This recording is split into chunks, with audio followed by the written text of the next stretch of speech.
Hello, everyone. Welcome back to Just Another Esports podcast. Once again, you're joined by me, your host, Nicholas Shady Bacon, and my co-host, Mr. Kevin Hubers. But this time around, I did say we'd have a special guest, and that we do. You may know him by getting roasted by Parasite on That's Twitter, right. but since that happens to quite a lot of people, that's not Yeah, I'm it not in doesn't my narrow own it club. doesn't it narrow it down doesn't that much. it doesn't Oh, narrow it I down thought I that was in a much. one-of-one club. So maybe you'll know him from YouTube Gaming's recommended section on who to watch for your Call of Duty info. It is the one, the only Mr. Josh Salvations Elite. Hello, How are you hello. doing? Hey. Dude, I'm doing great, man. I'm excited to be here. I'm excited to talk some Call of Duty, and I'm excited to hear your spicy takes. That's what I'm most excited about. Yeah, there'll be some spicy takes. I don't know if they'll be as spicy as some of Shady Nero's, but I'll try and keep up the spice of the Nah. fellow Shady The person. Shady Club, man. It's elite. It's elite. Yeah, and this time around, we're actually going to get the recording with Josh, so we're Let's not hope. gonna Well, I mean, waste yeah, the whole don't hold 2 your breath hours. just Yeah, yet. Yeah, man. yeah. I'll celebrate, I guess, after it's up on YouTube and everything. But so this whole episode is dedicated entirely to the COD champs. Pretty much rundown. We're going to go and give our predictions and kind of analysis of why we're going to think each team is going to win which matchups, all the way leading up until Championship Sunday on, I believe it's August 30th. So Yes. first time there's going to be kind of not a week break, but a decent amount of time in Pretty- between. Between, I guess, the quarters playoffs and semis? then the quarters and semis, and then the actual winners finals, losers finals, and champs. So we're going to start off with the first day of playoffs, where we'll see Optic Gaming versus the LA Gorillas. So the two LA teams are going to face off in the first elimination round. And then the other matchup on that day is going to be the Paris Legion versus the Seattle Surge. And so I'm going to start this off with Los Angeles Gorillas versus LA Optic. And I'm going to go to you guys to give your predictions first. So I'll start off with you, Kevin. Oh, don't mind if I do. I think that last couple tournaments for Optic have really turned around for them. So I really do want to just give this straight up to Optic. However, this is not as simple as people would like to put it out. Yes, Optic has improved a lot. Hollow and Draza have been absolute units added to the team. Sucks that they have to cut Dashy, but you can't force somebody to play a game they don't like, even if there is money involved. And and Chino, he never cut it. So they've always been searching for that fifth. I think Hollow and Draza have been phenomenal adds to the team. Slasher looks in form. Kenny and TJ, all they have to do is just kind of play around these guys. And I think it's a night and day difference on the team. With LA, they've been struggling to find some sort of chemistry all season.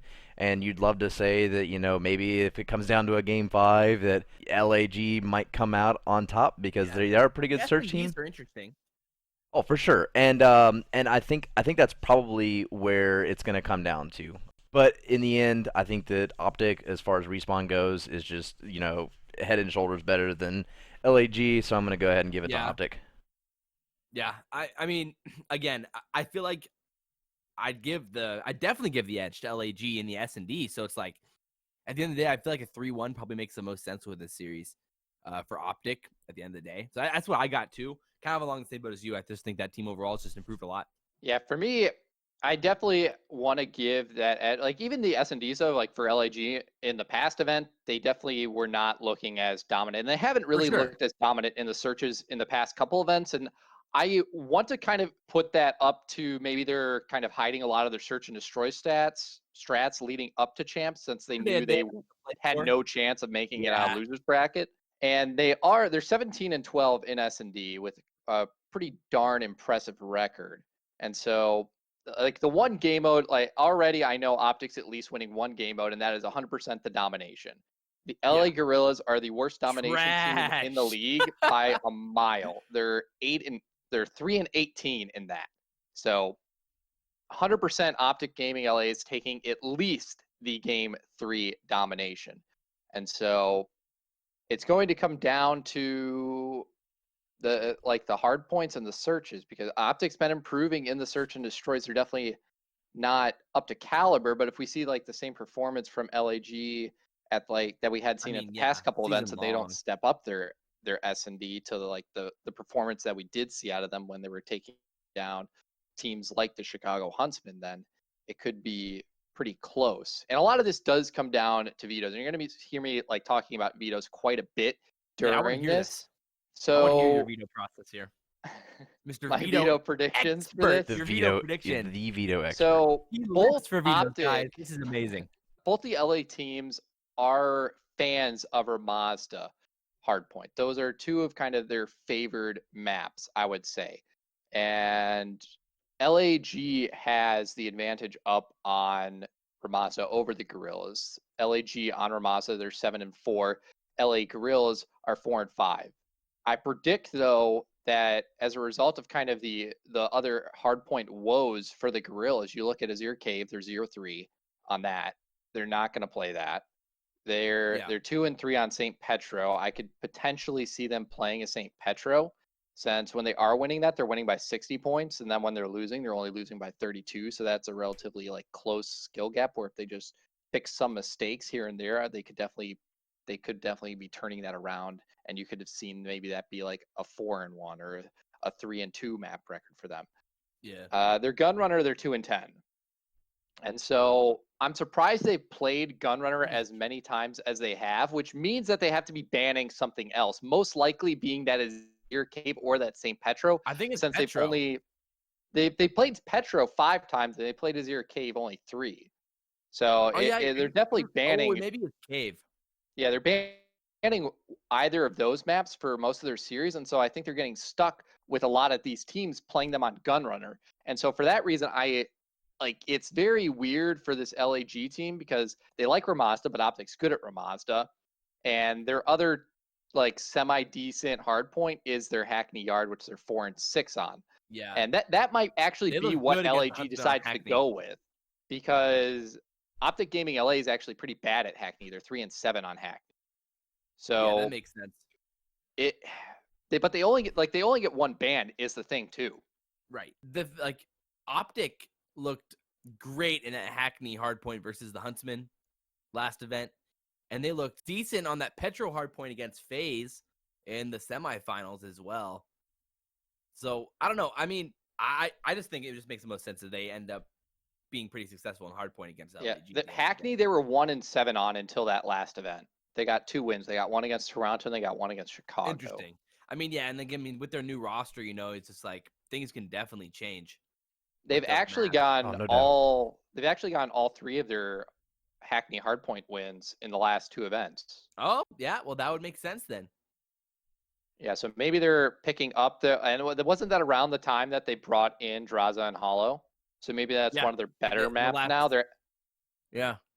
So they're actually undefeated since they brought in Hollow and Draza. Yeah, which that's Hackney. Interesting.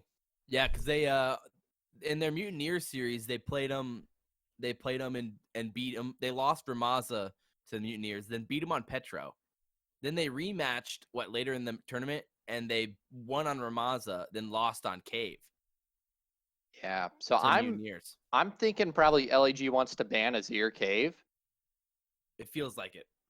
And then, yeah, the way you look at it, you kind of just have to get both hard points to this LAG, to Optic. Mm-hmm. I was thinking maybe somewhere in the vetoes you could see this LAG team kind of taking one of those hard points by maybe like getting that Ramazza or something, and they show up on that. But yeah, I think I'm gonna have to go. Yeah, I think I'm gonna have to I'm probably gonna go 3-1 LAG over the Gorillas. And even if it does go to a game 5, I could still see Optic taking it into game 5. It kind of just depends on. Actually, no, I don't see Optic taking it. I changed my mind. I don't see Optic taking it into that game 5. I'm looking at kind of their S&D records, and it's not bad.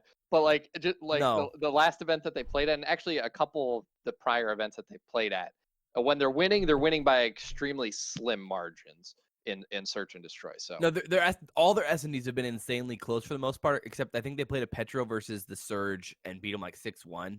That's against the Surge. Exactly, that's the Surge. So it's interesting. Yeah, they won. Yeah, they lost 6-4 to Toronto on Piccadilly and Petro. Yeah, I would imagine they won 6-3 versus Gunrunner against the Surge, and then won around 11 Ramaza versus Huntsman. So the S&Ds are definitely really close with Optic. And like one other thing to consider is Slasher talked about moving for champs. That is something to consider. And I'm You're playing curious LA about here. how that's going to affect him, because like all these teams, they talk about ping and online and whatever. And I don't think it changes too much, but to a player such as Slasher that thinks it matters quite a lot, that switch and that movement could affect his play style in a way that maybe he did not see happening, since he's played online at the same place for going on 5 months now, and then automatically shifting somewhere else could definitely affect his gameplay in a slight amount and maybe throw him off a bit. And so like this matchup against LAG, I think is where we're going to see Optic at their shakiest out this event. Oh, interesting. Maybe. Yeah, because I think as it progresses, Optic's going to get more comfortable with their location situation. Or at the same time, Slasher is just frying. Yeah, that too. That's that also is very a possibility. possible. That's why, like, kind of when I look at this, and if Slasher actually does end up making that move, then I really like Optic to make a run potentially here. But we'll see. No spoilers. No spoilers. That'd be kind of interesting. Are we all in agreement then? Optic Gaming, LA over Gorillas 3-1. I like it. All right. We're going to move on to the second matchup of that day, which is going to be the Paris Legion versus the Seattle Surge. So I'm going to go to you, Josh, to give your prediction for this one first. Yeah, I mean, it kind of comes down to what you believe about the Legion and that run that they made at the London home series. I mean, it comes off as fluky to me for sure, with how like it came off the back of S&D, and that was off the back of really close S&Ds, like really close S&Ds. I think they won 2 round 11s versus London, right? Yeah, they won 2 round 11s versus London. The rest weren't that close. They had a 6-3 over Dallas. They had a 6-0 over LAG. Okay. And then they had a 6-2 against New York. Okay, so they were playing good. They played an awesome Petro S&D there versus New York. That was epic. That was so nice. But yeah, then those really close S&Ds versus London that could have gone either way. I don't know. That was during the whole start glitch era of potential. Oh my gosh. I don't know. I don't know if I buy into the narratives or not, but it didn't happen in S&D though, right? It was just in Respawn not in S&D, but yeah. that was the Legion's best Respawn tournament of the whole year by far. Yeah, by far. It actually it wasn't. They had one better. At the London event they did better. They went 4-3 in hard points. At the original London event? Yeah, at the original London event. At this repeat London event, they went 3-6 in hard point. Or 3-5 in hard point. Really? Yeah. And then Dom. Oh, because the thing was why this was so unprecedented was twice, right? They had a losing record in Dom and hardpoint that weekend. They went 2-3 in Dom and 3-5 in hardpoint. Oh yeah, because they got dumped on by Empire in that first Ramaza hardpoint. Yeah. It was the 100-point club, and then oh my word, yeah. Yeah, they literally only made it all the way to the finals because they went 5-1 in search. Yeah, when it comes to this series specifically, when you give Seattle this much time to be motivated to play and practice heading into champs, I'm gonna take the veteran leadership on Seattle with the upside and talent overall. I think a 3-1 makes a lot of sense here as well. I like a 3-1 quite a bit for Seattle. Yeah, this one's going to be interesting. It's really interesting. It's one of my most exciting matchups of like the first few days. I'm really excited to see this one. I couldn't tell you like straight up based on what we're about to see. We haven't seen Seattle in a little bit. And Seattle has to win at 3-1 though. Like that's the thing. It can't go to a game 5. Yeah, exactly. That's true. Exactly. I think that Seattle has definitely proven themselves to be probably the worst search team this entire season, if not like undisputedly. I think that you're gonna see some improvements in search, but I do think that Paris is just a strictly better search team than Seattle. And I mean, search and destroy usually wins you tournaments. Like unless you're old school Optic Gaming and you could just go on the back of respawns, then yeah, I think Search and Destroy is such a huge game mode, and Right. it can really make or break a team. So I would imagine that I would see Paris Legion taking this in Game 5 Really? over Seattle. Man. Oh, This is the unfortunate thing that'd for be so Seattle depressing. too. If That'd be you're so depressing. Imagine you're Octane. You lose round 11.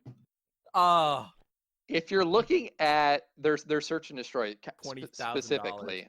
specifically their search and destroy, we'll touch on their other game modes in a bit. So the Paris Legion, they've never played Piccadilly. Search and Yeah, destroy, they've they've never played it. every single event. That's crazy. Yeah, they have never played Piccadilly Search. That's crazy. I didn't They realize that. they don't have to worry about that. Seattle's only played it once and they lost. Yeah, They've only Seattle's probably played happy about that. they played Ramazda twice and have lost.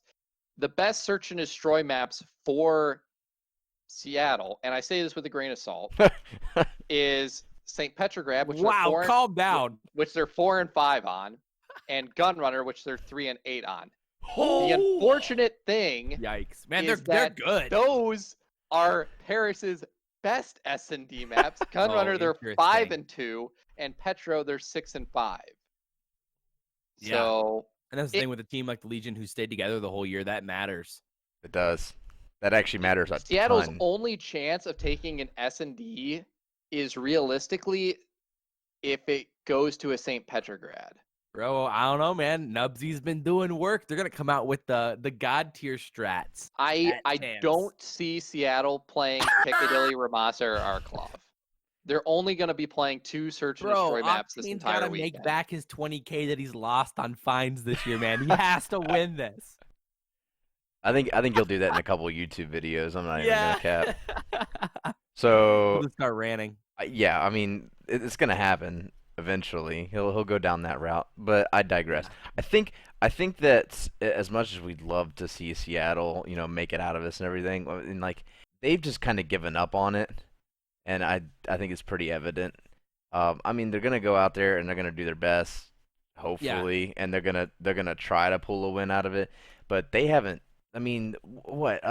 Whenever they were anticipating a roster move, they just stopped practicing, Right. and then the roster move didn't happen. See, but that's what I'm saying. That's why I think there's upside for champs for Seattle because they actually have there is all right. This is the last hurrah. Once this tournament's done, we're done with Modern Warfare. You're hitting the start button. You're clicking uninstall. The second this tournament's done,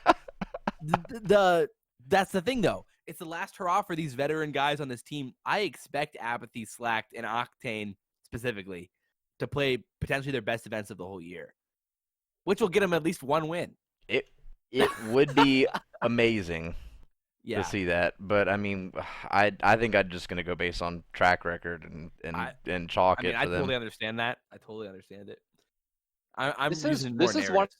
of the series too where I think it's a lot harder to predict the vetoes for this Yeah. because there's no kind of clear weakness since everything. There's is a lot just of clear weakness. weaknesses. I was about to say. Everything is a weakness. Well, the Like, Doms are interesting because both teams kind of have been pretty nice at Dom overall, especially lately. yeah, Seattle's been a lot Dom is better probably one of recently. the more interesting things, obviously, because there's only 3 Seattle maps. lately has been good at Dom. Yes. Seattle's especially. been good at Dom the Well, all entire year long year. they've been really good at Dom, and Paris They're- has been significantly better lately. Yeah, so the interesting thing for Dom is that both of these teams' best domination map is Gunrunner. So Seattle you expect the Surge, Gunrunner Dom then. they're 7-1 on Gunrunner, and Paris they're 8-5 on it. They're 0-4 on Hackney. Seattle's 4-5 on Hackney, and then Petro, I think they're both at a 50-50 split. Yeah. Paris 3-6, and then Seattle 2-4. So it's interesting. So Paris, they have the advantage because they're the higher seed. So they're going to be Team A, right? Probably, unless people Yeah, I would imagine. do some kind of trickery. And it's interesting because Bro, that matters to champs. That matters a lot. it does matter a lot. And I'm interested. People are underestimating that. I'm fascinated that teams like Team A so much because I think Team B is actually a lot more. I guess because side selection is so It's the important. side in this. selection that you can force teams into picking weird sides. That's Yeah, kind of how it works because if you're Team B, you get S&D, you get the second map. S&D pick. Mhm. You get to pick the Dom The essentially Dom. because you force Team A to pick the Dom, and then you get you actually get side selection for the Dom Yeah. unless they made a and you get rule side selection for the change. Dom. Yeah. So yeah, Team B is just way better, in my opinion. But But Team A, apparently, I don't know, because you on the get podcast they were saying Team B gets to pick the Dom, but Team A gets side selection. Which when I was reffing, that was not the way oh, the maybe they rules were. changed it. They might have changed it. Yeah. I So bet I they don't changed it know. because I think it's a pretty obvious better side to this shit. I mean, because last year was talking about how much better the A side is. Either they changed it or just the They must people have on the changed podcast are stupid, which that's up to them. No, Nick's getting fined. Uh-oh. Another Uh-oh. fine. No free shout-outs here. Sometimes they just say stupid things and get things wrong. Like, I mean, yeah. But they have a good time. But no, I agree. I think it matters a lot. I'm pretty confident that means that A must be able to choose a side then on Dom, right? Yeah, you can. You're still choosing a side. It's just there's only 3 Dom maps in a rotation because why would they put 4 in? So, yeah, but like the way they had it in the rule set was it was Team A gets first ban, Team B gets second ban, and then because there's only 3, Team A gets forced to pick that. But since they, in quotes, picked the map, Team B gets the side selection. Is what it was. So that was always dumb. So like, well, yeah, it was always weird. And I mean, Yeah. you saw AMS pick up on that at the beginning of the season. They were saying, AMS would pick B. Yeah, they're like, oh wait, B's way better. What the heck? Yeah. So yeah, no, for sure. I mean, at the end of the day, I'm pretty confident the A side is significantly better, gives you the advantage, and it allows you to, pick the map, then pick get a good side on hard point, and I'm pretty confident the side on Dom as well. So that's why I'd imagine that the favorites in these are going to have a legitimate advantage because you just automatically win that coin toss. So true. I don't know, but Yeah. that's an argument I'm interested to see how much that actually affects it because I like the players say it affects it a ton, but yeah, I'm pretty sure I don't know if it was Easy Mac or if it's JP or someone. They put out the stats. It's like the win percentage is still around 50-50. Oh, it's very marginal. So yeah, it's mostly a mind game thing for the people that don't have a strong mental, but it is a factor. It is a factor. It is a factor, I guess. Yeah. So all right, I'm going Surge 3-1. 3-1 Surge. Yeah. Kevin, what are you going? Paris 3-2. 3-2 Paris. All right, tiebreaker. Oh. Yeah, this is Oh. hard. Baby. This is real hard. Do you need a drum roll or something? Yeah, the drum roll. No. Yeah, like you just edit it in. Yeah, right here. Just Go. say. I'm gonna say Seattle 3-2. Oh, okay, all Right. right. What? The real risky play. Big brave. All right, I'm turning off the recording. Yeah. We're done here. Yep, that's the end of the podcast. It would just be like the most Seattle thing though to win an S&D at Champs though, wouldn't To it? finally do it. You know how Yeah. hyped it would just be done. They would stop playing at that point. They're like, all right, we won. It's like we won Champs. Winning game 5. I think Oh, they'd crash gosh. Twitter. Yeah. I think that would do it right then and there. I think Twitter would be dead. I agree. Oh yeah, no, that's not gonna happen. All right, what do you got, Alrighty, Nick? we got. For real this time. Yeah, I know. I want to say Seattle 3-1. I do. Okay, join the dark Okay. side. Let's I go, do. baby. I I do see want to how it say is. Seattle 3-1. I see how it is. All right. Let's get it, It's baby. weird. Well, okay, so the reason being, for some reason, I don't know. It's their team. They've saying they've been frying. So I don't know. Everybody They says say they've been frying. But I've been Paris, frying. they go into like a hyperbolic time chamber and they come out and they pull out some crazy shenanigans. Yeah. like they did with their Some of their European, strats are nuts. like their European hyperbolic time chamber that they came out of at the start of the year. They had all Yeah. the European strats, and so they were able to throw some teams off their game at the start of the Yeah. season. Then people caught on to it. Be scrimming team war over and over and over. I'm They're probably gonna. losing team war. I can't say Seattle, dude. All these, but I'm saying Seattle 3-1. Ah, yes, join the side. 'Cause Let's you're a go. fanboy. Let's go, baby. Fanboy Nick. Yeah. If it I was feel like I'm just a fanboy of their logo and the team name because I really it's and apathy. I like apathy. fanboy Josh Yeah. and Nick, Most COD of champs. the other people on Gonna that. be it's gonna be Chicago Huntsman versus Seattle Surge for you guys. I know What? that would be something. No. Okay. I'm gonna live in the You're You're going world here bit right now. crazy. logic. You guys out here fanboying. If All Seattle right. Surge is in the grand final. You'll see me on the That's front page of newspapers. winning. Man gets arrested for streaking down Main Avenue. Wins the round 11 search. Yeah. That would be that would be a story. That would be a story. But we're gonna move on to our winners round one, Yeah. where we're gonna see the likes of the New York Subliners take on the Minnesota Rocker and the London Royal Ravens take on the Toronto Ultra. For this one, we're gonna start off with the easier prediction of the two, which is the New York Subliners versus the Minnesota Rocker. I'm confidently giving that a 3-1 for the New York Subliners. Yep, agreed. I'm in the exact same boat. Unless you're buying into all this coach speak from Brian Saint. We're nasty. We're beating everyone. He can talk all he wants, and unless he actually shows the results, I don't care. Yeah, I agree. Yeah, I agree. Show us the VOD. I have faith in the Subliners taking care of business here. They've been saying they've been doing good in scrims like all year. Then they go to an event and they suck. Like that's what's been happening for like the past 5 months. Like Silly's been saying, yeah, dude, we're dominating in scrims. All right, well, transition that domination in scrims to an actual match. Yeah. But they haven't done that. Yeah. And this one's actually kind of interesting, and I want to bring this point because, all right, New York, they're not winning this event. They're not, just straight up. And the reason being is because of their lack of map pool. They don't have the depth to win a best-of-9 series. They've only played Azir Cave Hardpoint once. See, I like only played it once. I love this point. They're 0-6 on Gunrunner and 0-3 on Piccadilly Search. So those maps are out of the question for them to actually win on. And then for Dom, they have never played St. Petrograd. And they're they got to come from the winners bracket. 3-9 on Gunrunner. They're 3-9 on Gunrunner. They have to come from the winners bracket and then win 4-0. Yeah, pretty much. Yeah. Yeah, but even then, like, they just don't have the depth to win because a team still gets to ban a map, I'm assuming, at least one. I think one S&D. You ban. It just bans, you play the rest. Yeah, it's probably bans and then you play the rest, and there's probably like a pick order to it or something along the lines. Yeah.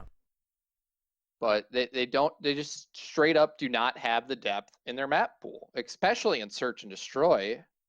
They only have 2 maps that they're even good at, Ramazda and Petro.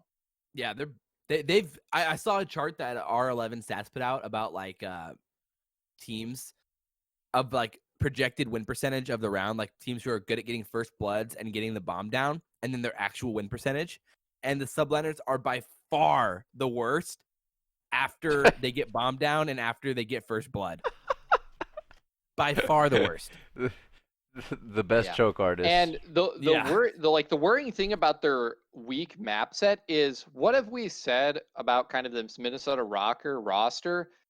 I guess maybe not in recent times, but kind of at the start of the season, when they have time to prep and prepare for a matchup, it usually goes their way. It's when they go into a series without a long extended period of time to prep for it that we usually see them suffer in a series. And so they've had 3 weeks to prepare for this New York Subliners matchup. So are you saying there's a chance? I'm saying there's a chance. Well, there's a definite chance. Do I think they can win? No, but the possibility's still there. I don't want, because we're all probably going to agree New York is going to take this in 3-1 fashion over the Rocker, that it's like 100% certainty. Dang.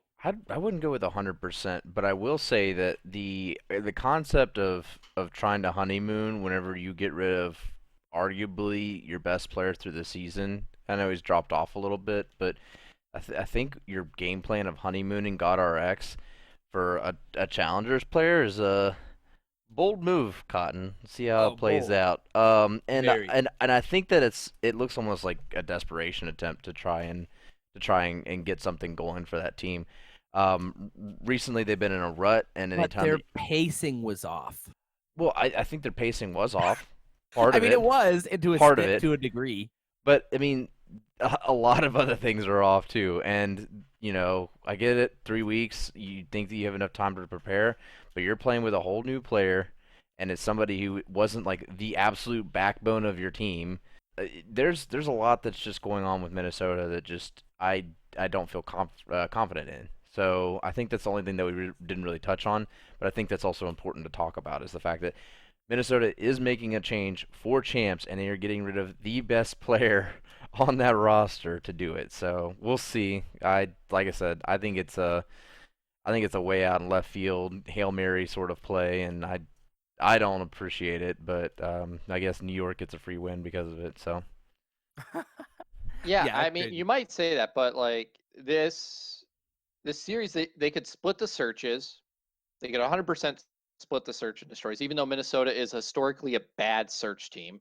Like you look at their total win to loss record, they're Yeah, I this is would interesting. say the second worst S&D team in the league. Like you look at their win to loss record, they're 11-25 on search and destroy. New York Subliners, even though I talk about this total round win to loss percentage, which is the total amount of rounds they've won versus they've lost, they have a worse percentage than Minnesota Rocker. A lot of that contributed to the start of the season, but their Yeah. record in search and destroy is 17-20. So if you look at just their match record, they're a Yeah. lot better than the I don't Rocker have that much in faith search in and either team destroy. in S&D though. Yeah. no, it literally could go either way. Yeah, honestly, like I could change my prediction to 3-0 right now, and I wouldn't bat an eye. You know, I think there's 3-0 potential here. There is a game 5 potential though too. yeah. There is game 5, but yeah, this one's weird. It's definitely weird because looking at the domination, like that Yeah, the Dom is could interesting because go neither to team the has been that Rocker. great.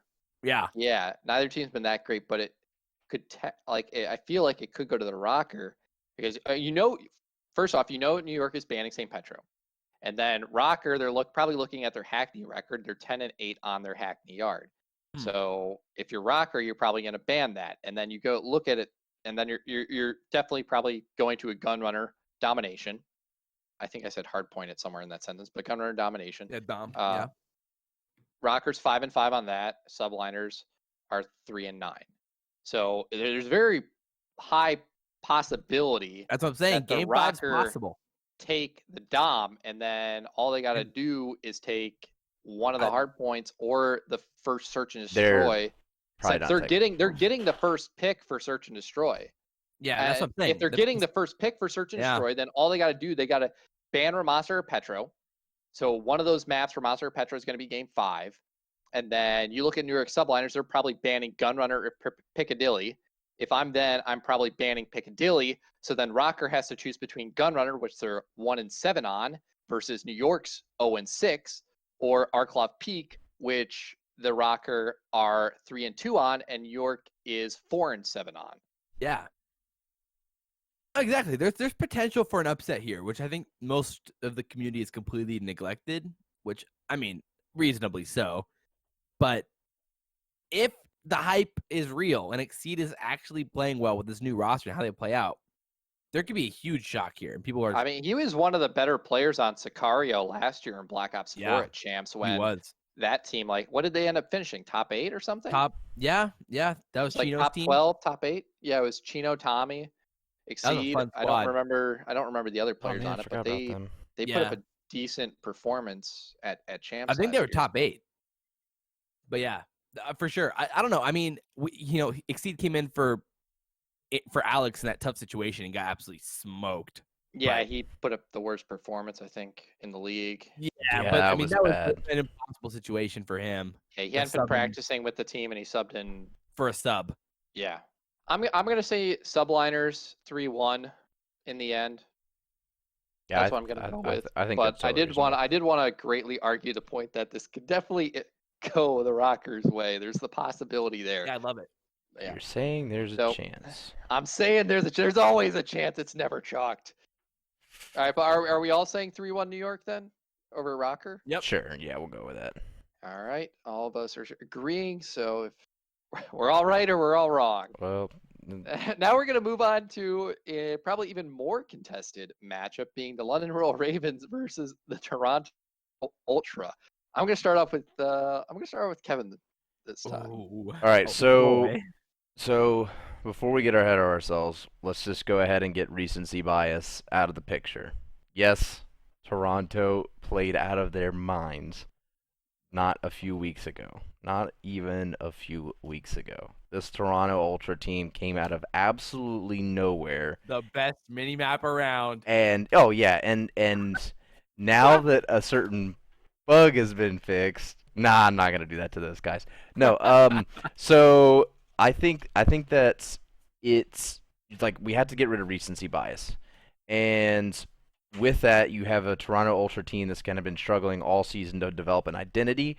You've had 10 players on the roster and a mixed match of stuff to try and figure out, what the roster is supposed to look like.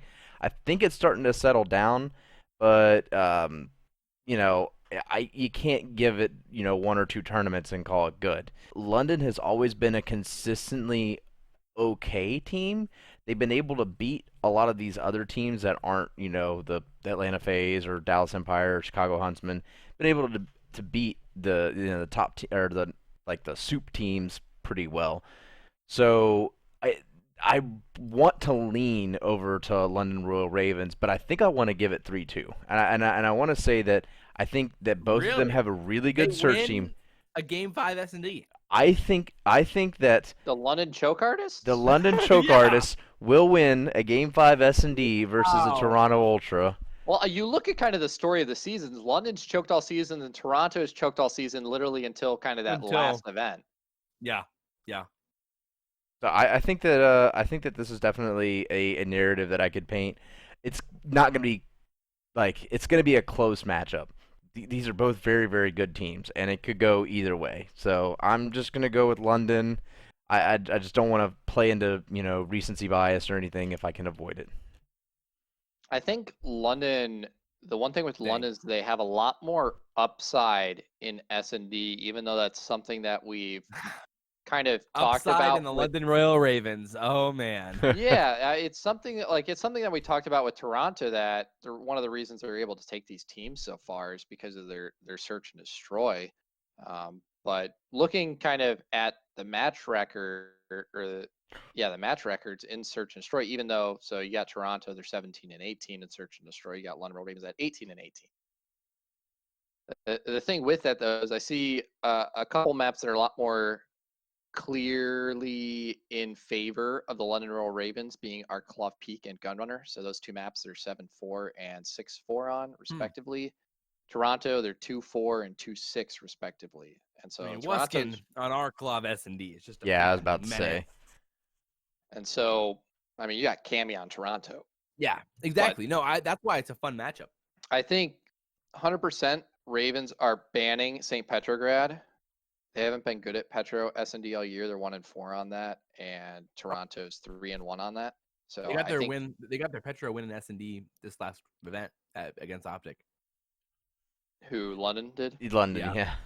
Oh yeah, no. I'm sorry, Toronto. Or Toronto. Toronto's 3-1. Oh, okay. Petro. I'm sorry, I misheard you. Yeah, no. So I think London's probably banning that. And then Toronto's going to ban Arclov or Gunrunner. So, and then the other two maps up because London's going to pick either Arclov or Gunrunner, whichever one doesn't get banned. Yeah. The maps left open are Piccadilly and Ramazda. And even though Toronto has winning records on both of those and London Royal Ravens have losing records on both of those, I don't feel like they're ever they're not really getting blown. For some reason, I feel like the London Royal Ravens is actually a decent Ramazda team, even though they've only played it twice. I don't know why. Yeah. And then Piccadilly, obviously, Piccadilly's interesting. They just need Dylan and who's the other guy that always dies?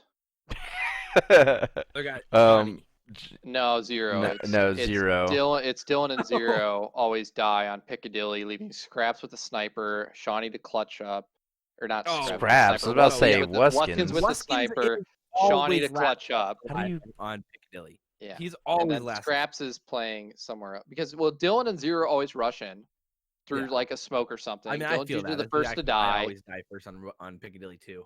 And then Shawnee's always in like some spot to clutch up in the end if it comes to that. Scraps is just playing a smart spot, and then Wuskins is always sniping. So yeah, I don't know. I personally with this matchup, I think it's gonna come down to the S&Ds, and I'm gonna have Ultra clutch up in Game 5.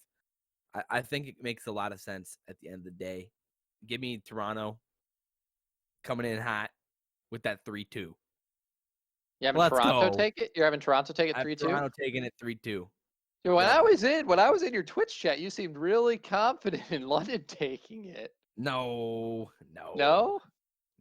Okay. Well, I think one map that I think Toronto will take with certainty is the domination. The Dom.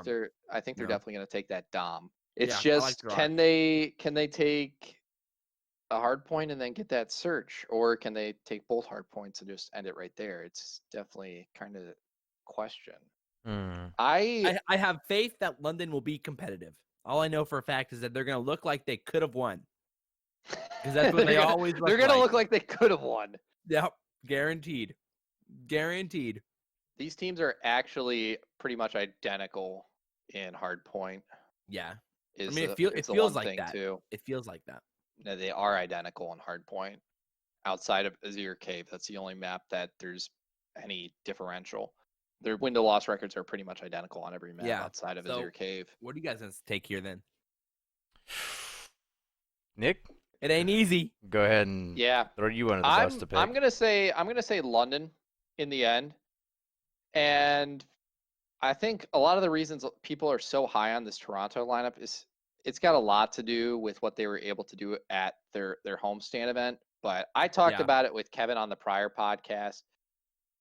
They realistically should not have won that, and not just because like they weren't the best team at that event, but when they were winning hard points, they were winning by 3 points, and when they were losing hard points, they were losing by like 120 points. Yeah, it was extremely they were either narrowly winning or getting blown out. Disconnect. Yeah, they had that Huntsman disconnect and hard point too, which that was kind of a blessing in disguise for them. I mean, they beat Dallas in both hard points, but they won by a total of what? It was like 6 points. So I'm gonna have to go with London, and I think it's simply because of their hardpoint game. Even though Toronto, they've been a pretty decent like hardpoint team throughout the whole season. They've been playing teams close the whole season. Respectable. Yeah. The whole season they've been playing teams close, but I think in the end I'm gonna have to give it to London. Maybe I can't say 3-1. Well, I can't say 3-1, so it's got to be a 3-2 because you're thinking Toronto gets that first S&D and then they get that Dom win, simply based on like how they're the pick band because London's the higher seed, so London wins their S&D. Yeah, London wins their S&D at the end, so it's literally going to come down to that game 5, which of these choke artists is going to clutch up. Yeah. I mean, that could be different. It could just come down to map pick. Yeah, I'm going to go with London clutches up in the end. Makes sense. Strangely enough. Not strangely enough. Josh, you were saying Toronto 3-2? I'm going to say Toronto 3-2, but it could easily go either way. Yeah, not Josh. Kevin, you're saying. I said 3-2 London. You said 3-2 London? And I don't think any of us are confident in this pick, but there is going to be somebody who's right. Somebody has to win. I don't think I'm confident in like any of these, to be honest. Oh, it's really tough. I mean, online COD. You can make a decent argument for any of these teams to kind of win at least these 4 matchups that we've covered so 100%. far. Like there's an argument there. Yeah, 100%. Whew. All right. Well, we're gonna move along to our elimination round number 2. Oh boy. And we'll start with. Actually, we're not going to start with that. We're going to start with winners round 2. Excuse me. Are we deciding? Wait, are we deciding collectively here, or are we going to go off all of our own brackets? Off our own brackets. Yeah, I was about to say we should just go off our own brackets. Off our own brackets. Yep. Yeah, there's got to be a winner out of all this. All right, I like to hear. That's what I like to hear, baby. Yeah, well, there's only winners over here. We all said subliners. Well, it'll be pretty obvious when I take home the 100K. 100K. Yeah, okay. All right. Yeah, the bracket builder, dude. The bracket builder. Bro, if you get perfect bracket. If you get the perfect bracket, you get 100K. Who's paying for that? Warren Buffett? I'm assuming Metro by T-Mobile. Yeah, Metro by T-Mobile. That's what the bracket builders. I mean, the statistical odds of that are literally puny. I mean, you have to pick all the round counts right, plus all the matches. Good luck. Do you have to get all the round counts? Yeah, right? you have to get all the round Not counts. even League of Legends do you have to do that? You have to get the round counts. No, that's impossible.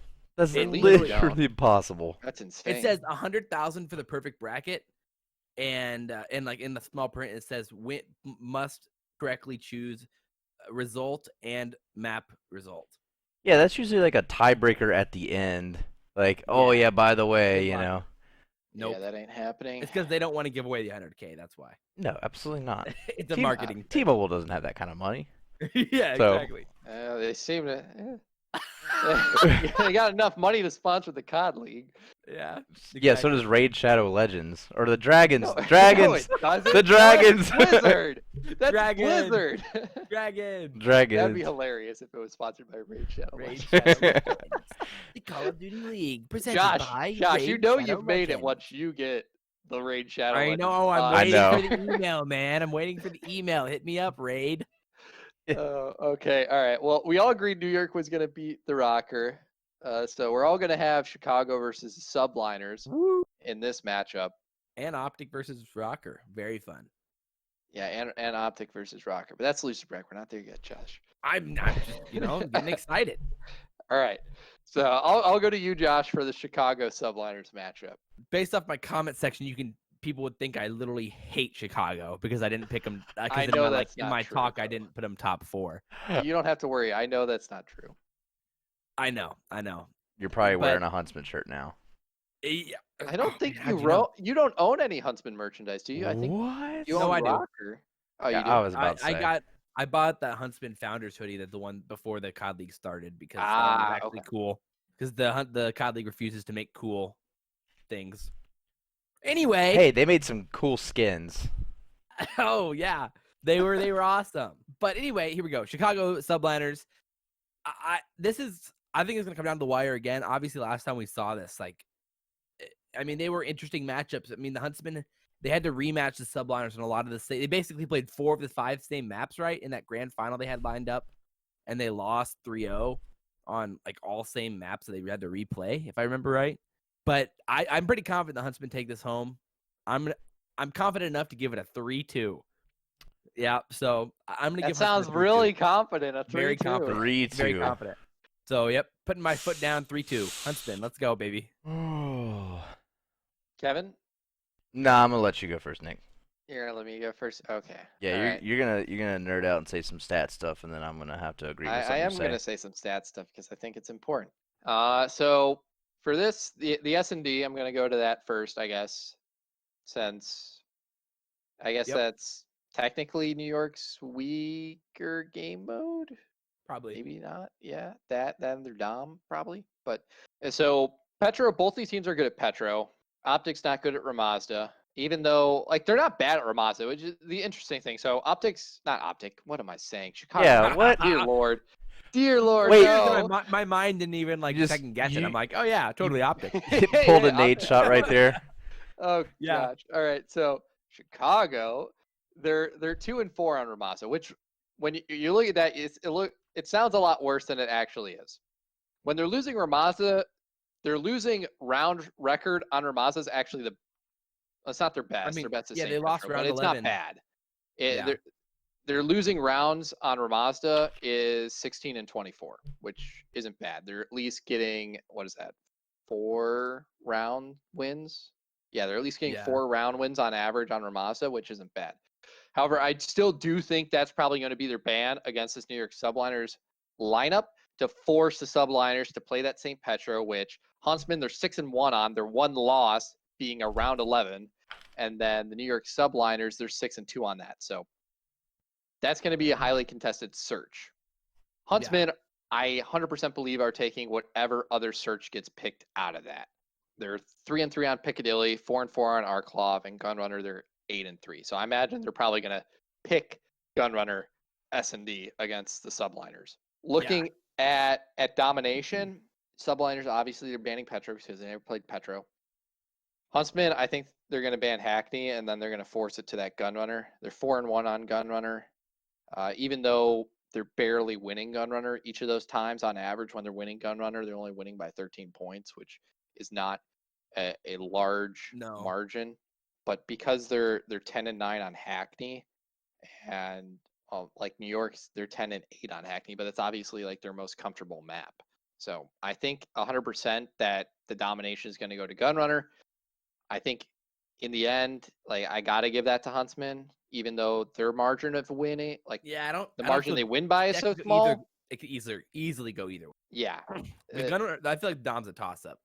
You think the Dom's a toss up? I don't know if the Dom's a toss up. I think I would favor the Huntsman, but you're not wrong. I mean, it definitely could be contested. I would imagine that the hard points are going to be just an absolute slugfest. It's going to be whoever gets, their map and whoever feels the most comfortable. The searches, I want to lean to the Huntsman, especially recently. I think. I mean, they went round 11 like on, I think 3 of their 4 S&Ds. I think I'm saying Huntsman 3-1. New York's actually looked a lot sloppier in their hard points than they were when. I do agree. Then when Mac joined originally. Yeah, what was the event they won? It was their own home series, New York's. Yeah, I'm trying to think of when was that around 7-10. Let me check real quick. I believe it was. They played Chicago in the finals, right? Yeah, July 10th is when it started. Yeah, in that homestand event, they went 6-2 in hardpoint.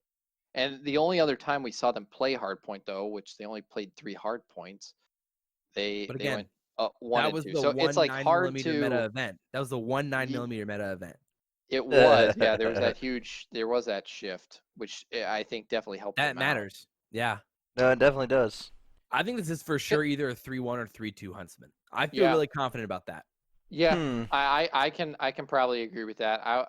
The Huntsman has just been so good at hardpoint, and I think in the S&D, at the end of the day, the teams the Huntsman usually struggle against are the teams that play, I want to say, a more standardized style, like Optic, like Dallas. And the teams that they do better against are these teams that just want to win by playing slay heavy hardpoint. You have those two styles. You have the teams that just try and outslay you and win by just having a higher KD, and you have the teams that play more fundamental and just out rotate you. They don't think the other team's a threat. The other time when Huntsman don't win is if they don't think the other team's really a threat. It's when they lose. That's true. We do forget that. I mean, Chicago is full of a bunch of guys who they get overconfident. They get overconfident, but whenever it comes down to the real time to play, like when it comes down to champs, nasty. They come out and they come out to play. Like Scump is the perfect example of that. Agree. The past couple years, he's been putting up goose eggs in a lot of his stat lines, and it's not until champs that like the switch comes on and he's like, oh hey. Yo, what's up, everybody? It's your boy Optic Scump. He's back to himself, right? So I think that Chicago's probably got this in like a 3-1 or a 3-2. I'm gonna go ahead and say 3-1 because, I mean, it's formal, it's Scump, Envoy's a Slayer, and then you got the boys, you got Arcees and Pristini. Like that's a god lineup. Yeah, I would say it was a pretty big up if you have Temp upsetting. These Scump champs, yeah, but you have that Zuma factor though, dude. And you have the Zuma attach factor in big time moments against Scump and Formal. He gives them trouble because they want to go forward, and when they go forward, they get shot in the back. Pow from behind. Yeah, but gang, the Stallion. Envoy's pretty nasty on the flank too. True. It could be a pretty interesting. What's gonna happen is you're going to have accuracy baiting Scump so that he gets shot by Zuma, but actually Scump is baiting Zuma to get shot by Envoy. The massive brain plays. That's what's going to happen. All right, so we're all picking Huntsman here? I think so. I think we're all picking Huntsman, yeah. Okay. I feel pretty good about that, too. All right, the other matchup, did any of us have you had Toronto, Josh? I had Toronto. So you're gonna have Mutineers versus Toronto. Mia and Kevin, we're gonna have Mutineers versus London. Yep. I'll go to Kevin since he spun that. Who did I go? Yeah, I'll go to Kevin. Fear the deep. Fear the deep. Uh-oh. Fear the deep. That's all I really have to say about how absolutely disgusting this Florida roster is. They're disgusting until they play Dallas. True. But this is not Dallas that they're playing right now. True. In our iterations, it is, it's London. And London doesn't do good against top-tier teams. And Florida is a top-tier team. Plain and simple. I mean, I think that the roster moves that they made have been phenomenal. They really worked to perfect a true roster that can be capable of taking on the likes of Atlanta and Dallas. And this team has come so far from the beginning, and it is, I mean, it's one of the top 3 teams as far as points go. It's definitely a very solid roster, and to think that London or even Toronto is gonna punk it right now is, I don't know. I think it's a little bold to assume. So I'm gonna go ahead and give this to Florida 3-1 over London. I think that, maybe London squeaks out a dom or something like that because they. No, London's not taking a dom. You're crazy. True. Florida. London, I'm pretty sure is the second worst dom team in the game. Behind. They're 8-17. Behind LA, right?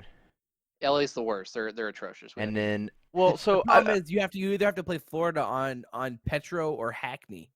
Oh yeah, no, they're done. They're so nasty at both of them. They're done. Yeah, you're not wrong. They could probably drop a search. I think they could drop a search. Just depends on. The search they'll split. Like that's the thing that it's very possible for London to take a search since the search that they're good at is the searches that Florida is bad at and vice versa. You know what it is? But they're not taking any of the hard points realistically in my eyes, and that dom is 100% going to Florida. So even if it goes to a game 5 in the end, Florida should take it because they'll be playing their S&D map. You know what's funny though is like, it's going to be a 3-1, right? But they're going to lose the first hard point like they have I don't know how many times. Although name the stat line on that. The last time they played, right? London beat them 3-2. They reverse swept them at the London homestand because they like everyone wrote off London because they were playing Petro Dom against the Mutineers, and then they beat them 163-157. That is true. And then they ended up reverse sweeping them. So there is hope for the London Royal Ravens. Yeah, London took a dom. That's why they won. Yeah, off the Petro Dom. Yeah, I remember watching that actually, and it was like London, shocking. London took a Petro Dom. It was the first time. I think it was like the first time Florida had lost on Petro Dom the whole year. It was the second time they lost. They're 9-2 on Petro Dom, so that was a crazy big upset. But even with that loss, right, they've only lost Petro Dom twice, and on average, they're in those losses they've lost by 9. Yeah. And they've gotten outslayed both times by a very slim margin, too. Exactly. I mean, I definitely have faith in Florida. I cannot see London repeating that on Petro. No. Again, and they were down 2-0 going into that map too. It's not like it. I mean, that is London's best. It is London's best domination map. I say that with a grain of salt, but like that it's clearly their best domination map. They're 4-4 on that. Every other one they have a losing record on. So I can't realistically see them repeating that kind of performance. It would just be like if they do, then that's the contributing factor. If they take that dom, then it could go to London. But like they also had to take a hard point in that series against Florida, and they narrowly won it, and they got blown out on the first one. Yeah, so, they got smoked on Cave, and then they won by like 40-something points on Gunrunner. Yeah, they narrowly won Gunrunner, which is their best hardpoint map. So I'm actually really curious how that got through, because London's pretty atrocious on the rest of their hardpoint. Florida banned Petro. That's why. Yeah, they're 1-6 on Petro. Yeah, that's got to be the reason. So maybe that's something teams can take advantage of, is that Petro hardpoint for the Mutineers. That is interesting. But all right, so who are your guys' picks there then? I'm going with Florida over London 3-1. Okay. Same. Florida over London 3-1. Yeah, so I got you have Paris. Toronto. Yeah, Toronto. I've got Toronto for the Florida matchup. So Yep, who so are I you got going Toronto. with that one? Because It's that an matchup's interesting going to be a little matchup. bit different. Yeah, it's definitely different. I'm still very confident in Florida to take it, probably 3-1. I mean, I would, heavily favor the Mutineers in both hard points and of course the Dom. So with the same logic we just talked about, I would still expect a 3-1. But if that goes, which upset do you think is more likely? I guess this is an interesting question. I would say Toronto. The Toronto upset Is over Florida or over Florida. the I think London Toronto one? over Florida is more likely than London over Florida. Just based off of the S&Ds, if they can force a game 5, I have a lot of faith in Toronto. Yeah, that's true. I mean, I think that Toronto has a much better domination play than London, so they could take the dom. And they can take a hard point, but I really doubt it. They're not that great, and Florida's a disgusting hard point team. Yeah, exactly. So yeah, if it comes down to search, and I mean, like if Pharaoh's shots or Sky's shots aren't hitting, and Cammy's just finding people right. I mean, the same could be said for Weskins, but I think that Right. Cammy has a much better supporting cast around him, and when it comes to search than Weskins does. So I agree. I think that even though I would maybe at the beginning of the season I would rank London's search a little bit better than Toronto's. I think Toronto's has come to full form, and they're probably the better search team out of the 3 teams. Yeah. Okay.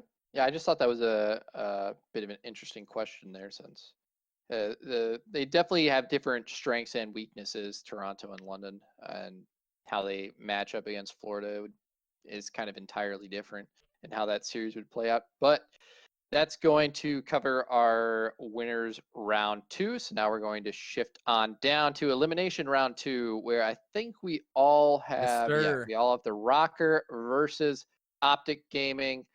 I'm giving this to Optic Gaming in 3-2 fashion over the Rocker. Optic 3-2 over Rocker? Is that what you just said? Yep, that is what I said. I agreed. Yeah, I don't think there's a whole lot that I can really bring to the table here to say otherwise. I think it's going to be a 3-1 or a 3-2 Optic. So I'm going to go 3-2. I'll go with you guys. Some solidarity for once. Again, it's like once you decide on like what the Rocker are going to be, and like unless the Rocker just something clicks and that roster finds its groove, but yeah, I'm not gonna bank on it. Yeah, I wouldn't either. I mean, there's a world where this is a 3-0. Actually, there is a world. Last time these two teams played was a 3-0, but that was months ago. Yeah, exactly. Well, some has changed. I mean, a lot has changed. Optic got good and Minnesota got really bad, so. Yeah, exactly. So I'm feeling pretty confident about that. I have a lot of faith in this Optic roster, especially if Slasher's moving to Texas for the event. Yeah, I also have faith in this Optic roster simply because Slasher is one of those players that develops teams that win not by outslaying, but they just win by playing the map better. And that's always something that you can kind of clearly see in the stats line, where they might be getting outslayed by a lot, but the point differential is extremely close. That's something that's kind of historic with Slasher rosters, especially against rosters that have Optic players on them. Old Optic players, now Chicago Huntsman players, who like to win by outslaying. True. We're all in agreement. I'm about it. There's not really too much else to say. Yeah, I like it. Let's Optic keep it moving. 3-1 over Rocker. Moving down. Do we all? No, we don't all have Ultra versus Surge. You're gonna have, actually, this is one I think where we all have different ones. I have Toronto versus Surge. Oh, Josh, I believe you have London versus Surge, and then Kevin, you have Paris versus Toronto, if I'm not mistaken. Yes. So we'll start off with Josh for this one. We'll start with you. Sounds good. Yeah. So I got London versus Surge. I mean, I'm still feeling pretty confident about London here overall. Confident, like somewhat. Again, I still think that Seattle's going to improve. Like I kind of predicted a 3-1 win versus Paris earlier on. So I think Seattle's going to be improved, but I'm gonna have London clutch it up here in the S&D in Game 5 against Seattle. Shocker, shocker, losing the S&D and win a 3-2. Setting them on. Actually, sounds pretty plausible. I think that your logic's based. Thanks, man. Let's see what Appreciate let's that. see what Nick's babbling about numbers and stuff has to bring to the conversation. Convince me otherwise. Right. I mean, all right. Well, you had London Surge. I think it's a Yeah. lot more likely that Surge upset London than it is Surge upset Toronto. True. Yeah. In these matchups. I agree. So I'm gonna have to go Toronto over Surge. I'm gonna say it's a 3-2.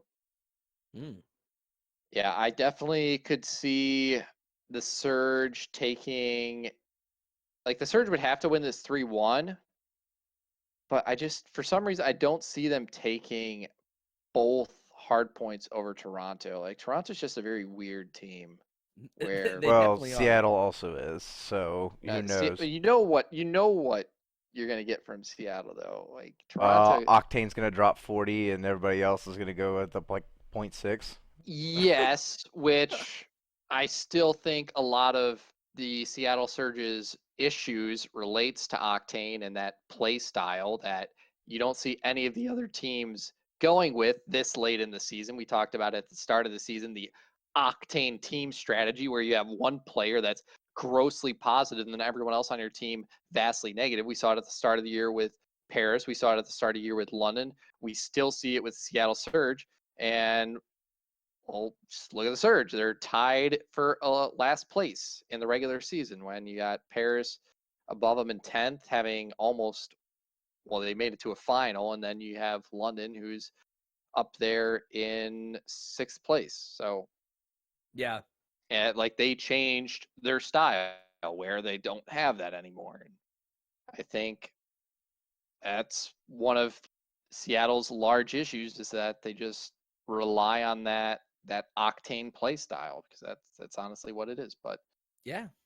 I mean, again, I just see a world where like I think there's a world where Seattle makes some upsets happen here and finds themselves playing the subliners in the next round. But it just comes down to apathy. I think apathy is kind of the X factor with how well he slays out front. And yeah, if he can turn up, I think they have a chance. a lot of it for me is how much stock am I putting in the Seattle Surge saying that they are winning a lot of scrims now, Right. and how much stock do I put in just their performance throughout the whole season? Yeah. Because it's not good. No, definitely not. It's really not good. Yeah, Yeah. I'm gonna have to, like, even though you have those vastly positive numbers, even like in the respawns, they're not even winning hard points all that often. They're 13 and 26 in that. Yeah. So No, I'm it's definitely not ideal. I'm 100% gonna have to go with Toronto 3-2. I just can't see them losing both hard points. And honestly, the domination could be incredibly close. I talked about it in the last podcast. Like with Toronto is when they're losing Dom, they're getting outslayed the most, but they're losing by the least amount out of any team in the league. Yeah. That's interesting. They have the lowest average KD in their losses with the lowest point differential. So That's crazy. That's an awesome stat. So even with maybe a weaker quote unquote Dom than the Seattle Surge, all they got to do is ban Gunrunner. Then they're probably on equal playing field, and so Toronto definitely has a good chance of just taking this. They could even take it 3-1. But yeah, I can see that. Yeah, I'm just gonna say 3-2, be on the safe side, even though safe side doesn't really matter because in the end, if you're wrong, you're wrong. But we'll go 3-2 Toronto Ultra over the Seattle Surge. Kevin, who do you got taking this matchup since you I have Paris and Toronto Paris? because I'm not buying into the Seattle stuff. Unlike some fanboy we're doing a podcast with. Oh So no. All right. So at the beginning of the season, I said Seattle would be a top 5. In our preseason predictions, I said Seattle would be a top 5 team by the end, and they were going to be a really bad team at the start of the season. However, they decided to get rid of Enable, and Karma retired. So I was incredibly wrong. Yeah. Yeah. Yeah, Exactly. yeah. Talk about retiring the GOAT. This team is cursed. It's tough, man. It's tough. Things you truly hate to see. So I am gonna go ahead and give it to Toronto 3-2 over Paris. Toronto's just that much better of a search team, and they're. Paris's research is a scary thing, though. I don't disagree. Yeah. That being said, I think that there's been no VODs, there's been no streams that have come out. Nobody's posting YouTube right now. Like everybody's super serious. The strats are hidden. It will be very difficult for them to, get their spies in and do a little bit of research here and there. So I think that Toronto can probably safely take this as a 3-2, and they'll probably end up chalking one or both of the hard points or something like that because I don't know. I don't know how do they even win games as a hard point team? Like Yeah. The hard point in Toronto is so wishy-washy. They keep trying to move their rotate timer, and I guess they're just experimenting with it, playing with it. See, I don't know. It's something that you should be doing in scrims and not in a real game, and Right. it just feels really sloppy. And sometimes it catches teams off guard. A lot of the times they get caught with their pants down. Yeah. That's tough. Yeah, Toronto's an interesting team to say the least. Yeah, they've rotated their roster so much throughout the season. Yet I respect it. even when they did that, they never really dipped in performance. They kind of just stayed. It was consistent throughout impressive the whole year. I think it kind of shows like. And I really liked that consistency. Yeah, I really liked that. I talked about it in the last podcast as well. That the players didn't really have control over who was playing. That it was entirely up to the coaches. Reason being is because if you leave it up to the players and you're going to try and do that many kind of not roster swaps because they're not swapping the roster, it's just who's on the starting lineup and who's not. If they let the players decide who's starting and who's not, then there's going to be a lot of inner turmoil between players. Yeah. Really happy that they decided to go with. Yeah, the management's actually been great for Toronto. I will say that. Have they been the best out of everybody in CDL? We'll see after champs. That might actually be. I just kind of respect the approach. Like they had the kind of the foresight and the balls to kind of like instead of going big on dropping massive money on big time players, they decided to play the small ball route and find a lineup that's competitive, and they end up winning a freaking home series. Yeah, the thing with Toronto too is going into champs, they have that 10-man roster, so they can do in-house S&D stuff. Yeah, that's interesting. That's on top really, of really whatever research that they can do, because while teams are going to add more tricks to their pool for S&D, there's still that kind of core strategy that a lot of these teams are going to use, and so there is that you can still look at to counter once you get around to champs. Yeah. We'll see. And if they make it fun, I mean, hey, for them, because I know everybody's been debating, like, what happens in that second week between quarters and semis with scrims? God. Because what are teams going to? Everyone else stopped playing the game. So yeah, what are the teams in the semis going to do? I understood Slasher's point in that of like, okay, we aren't like other games. We don't play this. We aren't playing this game next year, so there's no point to keep playing it. But I still find that like a crappy mindset. I mean, like I talked about it. Come on, I talked about it. You cannot expect players to stay on Modern Warfare. No, you get eliminated from champs. And I know it's not the same thing, but like League, the players that go to Worlds, even those that are like there's a huge ton of amount of time between like semis and finals and even quarterfinals. There's a week in between each of those.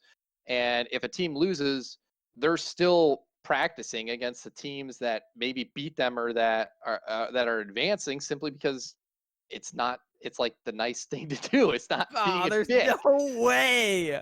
But that doesn't make any sense. What person in their right mind would stay on like, yo, yeah, dude, I'm down this. No, after getting not. eliminated round 11 in the freaking second round. Well, third round. It's not no even way. that. I mean, like It's no secret here. It's the elephant in the room that this title is absolutely terrible. So No one actually Yeah, loves but it. nobody is going to it want to would be play even this. better though for S&D because you can scrim the teams that got eliminated in search, and you can develop whatever the heck you want from that, and Yeah, get but those teams actually aren't like gonna a lot give more one crap. decent. They're gonna play terrible COD. Yeah, Just to I play to know play. it's an issue with. Well, all right. One, it's an issue with this game being really bad and no one wants to play it. That's But why Octane two, was like, "You're gonna have to give me a cut to get it back is on an this game." issue. It is an issue, I think, with a lot of the players' mindsets. Yeah. But it's, I guess, not their mindsets. It's more of like a culture thing with Call of Duty. But Oh, Grandpa Nick. You kids, I remember when I was playing on a Nintendo Wii.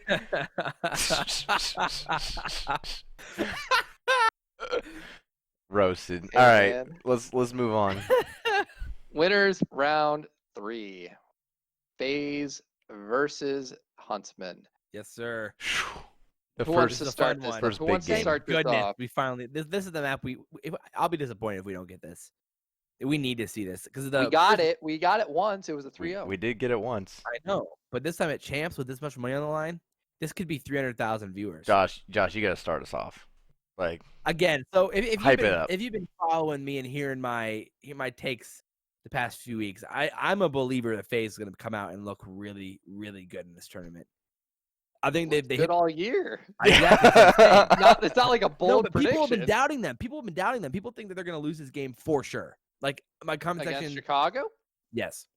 I think it's actually a lot more possible that Huntsman beat FaZe than if they were to face against Empire, simply because FaZe is one of those teams that plays into kind of the play style that Chicago likes, that very slay heavy, fast play style. And so I like this matchup. Huntsman have a much better chance of beating FaZe than they would if they were playing, I think, either Florida or Dallas. Yeah, but I really think FaZe is gonna hit the whiteboard, hit the drawing board, come out playing some fundamental Call of Duties more than they've played the past few events, and look really good. I think FaZe is gonna be dominant here, 3-0 or 3-1. I'm gonna go 3-1. And this isn't anything on the Huntsman, it's more about how good I think FaZe is gonna be playing Call of Duty right now. And with FaZe, my theory has always been if every team's playing their best COD that they've shown this year, FaZe is by far the best COD we've seen this year when they're playing their best. So I still think FaZe is going to come out and win this pretty dominantly. I know, like, you know, the game modes can go either way, but I'm feeling pretty good about a 3-1. Okay. Yeah, Kevin? man. All right, so I'm just about on the same exact page as Josh. Atlanta is hands down the best team this entire season. Consistently, you know, it's a bad tournament for FaZe if they get out in the semis. I mean, this is a team that either makes it to the finals or wins the finals almost every single event they've been at. It is foolish to think that this is going to change for champs. I think that it's going to be a hard battle. I think I'm going to give it 3-2 over FaZe. But just because I respect the members on Chicago Huntsmen, I mean, like, these guys, they've been in champ situations before. They understand the pressure that's put on with them. Online, you know, not as much pressure, but, I mean, at the same time, that's a lot of money on the line. Yeah. So both of these teams have the opportunity to make it to the grand finals, but if I was going to pick one, I mean, I'm going to go with Atlanta FaZe. Yep, I'm with it. Hey, Let's go, baby. okay. Wreck us, Pierre. But Nick, figure out a way that we are wrong. Yeah, you won't. Show us. I dare you. Try me. Yeah, I don't think it's going to be a 3-0. I 100% don't think it's going to be a 3-0. I'd be incredibly I'd be really shocked if it surprised. I'd be was. really surprised. I mean, yeah, I agree. I'm gonna say Atlanta 3-2. I'm gonna say Atlanta 3-2. I think they Okay. split, All right. Let's go. I think they split the searches and they Huntsman split fans the are coming for our necks. I think they split search, split hard point, and Huntsman lose the dom. Oh, I think that's what's gonna happen. Huntsman fans already been coming at my neck, and Optic fans. I think this is also like sidebar, like the roast TJ Haley podcast, because I cannot stand that freaking kid. Ugh. Yeah. All right, Well, I sidebar mean, over. in the first episode of the podcast, where did I have Optic ending the regular season? I want to say it was like 7th or 8th or something along those lines. And yeah, I feel pretty good about that.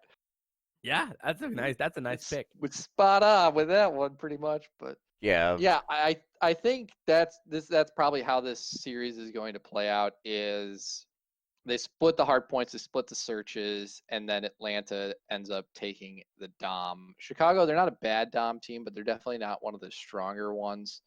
They 100% prefer Hackney Yard over either Gunrunner or Yeah, but Petro. you I think definitely most don't teams do. want to play Atlanta. You don't want to play Atlanta in any of them, but Yeah, you especially don't not in want to play Hackney. Atlanta on any of them, but Well, I think it's a pacing issue there. I think that Chicago can't play fast enough against the Tiny Terrors. I mean, like the sub game is just too strong over at Atlanta. They just move around the map too fast. You know, it doesn't matter how much math you can do in your head as fast as possible. You can't take these hills away from them as fast as they're getting them back, or flipping, or taking B, or just being annoying on the map. I mean, the Huntsman fans, they throw that 3-0 back at everybody who says that they're going to lose this. Like they say, oh, we just 3-0'd FaZe. They 3-0'd FaZe how many months ago? Exactly. That's what I'm saying. So long ago, during FaZe's worst stretch of their whole year. It was a month ago. It was like a month and a half ago, but yeah, but a lot has changed. Point still stands, yeah. In the past 2 months, and it was during FaZe's worst stretch, and they've come back and looked significantly better since then. Like I just don't. I'm not gonna put that much stock into a game that happened that long ago during FaZe's probably worst stretch. Yeah, I think that what FaZe was trying to do leading up to champs, they already known. Oh, FaZe 100% up to chance was limit testing. I don't exactly. I don't know. No one. We mentioned this obviously because we know stuff that apparently other people don't. But yeah, I mean, like, FaZe you looked at the maps FaZe was playing in pretty much every event like leading up to champs outside of like the last one. They were playing their worst maps against like the lower teams. They were trying to get better. That's why they were dropping those like weird maps to like LAG and to Paris. Everyone's like, oh, why are they playing this map against Toronto? It's their best map. Well, they can afford to lose this because they're almost guaranteed first. So and they're going to all those game 5s because they were playing some different maps. Yeah, the past, not the last one, but the 2 events prior to that, they were 100% limit testing and practicing in a 100% competitive setting. Exactly. What they can do against these teams. That's why maps, I feel expanding their map pool. You're singing sweet tunes to the choir. Keep talking, baby. Let's go. I think that you could probably put money on Atlanta winning this whole thing. I might. But yeah, I mean, it's midnight. Yeah, right. Let's go. Sponsorship plug. All right. Not even his own channel. So I think that Atlanta is just gonna be so much more dominant than Chicago. I think it's gonna be a great match, though. I'm super excited. This is the first match that I'm gonna be like, all right, set my alarm. All right, cool. Have a party. Yeah, 10. I'm already on 10 minutes before. Yeah, there's like a, there's probably gonna be a big old party in SalvationsElite Discord. Link in the description below. Yes, sir. So it's gonna be a good time. Not linking his Discord, I'll put his YouTube channel there. Okay, well, link in the description. In the link of my YouTube videos. Yeah, so you can go dig down the. Just go to his you can channel, go dig down the link rabbit hole. Free podcast. Yeah. Yeah, but we're all saying Atlanta's taking this. Yeah, I think so. 3-1. 3-1 for you, Josh, and then 3-2 for the both of us. Yeah. I could 100% see Chicago taking this over FaZe though. I mean, yeah, it's possible. I mean, again, there's a world where Chicago's shooting on all cylinders. Formal and Scump are in champs form, and they're insane. Like, even if both teams are shooting on all cylinders, though, I could see Huntsman taking both hard points over FaZe. Yeah, and then they take one S&D. I mean, it's not being crazy. Their better S&D, one of It's their not better impossible S&D the maps. Huntsman win this. Of It- course not. It's definitely It possible. literally depends on whether or not Scump shows up. Yeah, I It's just have. Well, literally you on the say it back of depends Scump. on whether or not Scump shows up. What about Priesta? Priesta hasn't You had. mean Well, I mean, they did Praxini? make that role swap. Oh, They did make that Priesta role for FaZe. swap, and that Yeah. yeah, and Yeah, that it helped, and that certainly helped helped Priesta them. quite a bit. And Abizi dominated in this last event. I mean, that was by far his best event of the whole year. For sure. I think that FaZe is really, really good at anytime somebody has a slightly off event. Like there's 4 other guys there. Like, all right, we got you. Like we can carry you through this. And in the sub heavy meta, they can just do it. They can do anything they want on the map. Oh my god, I'm so glad that the nerf finally came for the MP5. But I mean, Yeah. wasn't enough. We're still using it. It definitely feels a lot better though. And again, also they got 3-0'd by the Huntsman on the 9mm meta. So That's Was that true. yeah, that was the 9mm meta. Yeah, that was right before. Yeah, there was that crazy change because they had been practicing with the AUG Again, and all that. stupid. I just think when it comes down to it, when it comes to how much faith do I have in a team performing at a certain level, I have a liked lot that of faith in 9mm meta. I thought it was good for the game. It slowed it down to a decent I point. didn't. Gosh, you're such an old man. Is it past your What bedtime? a boomer. Oh my god. Okay, boomer. What? Yeah. You It had- really you slowed had- the game down. You just had 5 guys ADSing down Bro, center you lane. five had M4s. subs 5 actually M4s. working like a sub instead of a sniper Bro, rifle if we kept in that meta, SMG they would form. there'd be four M4s on the map if we kept that meta. Yeah, it's the M4 is literally a 30-round sniper rifle in this. Like, Yeah. 2 shots most people. Like it's a disgusting A rate gun. of fire as good as most Yeah. SMGs in past games. No, so I mean like it's not a good meta. Like you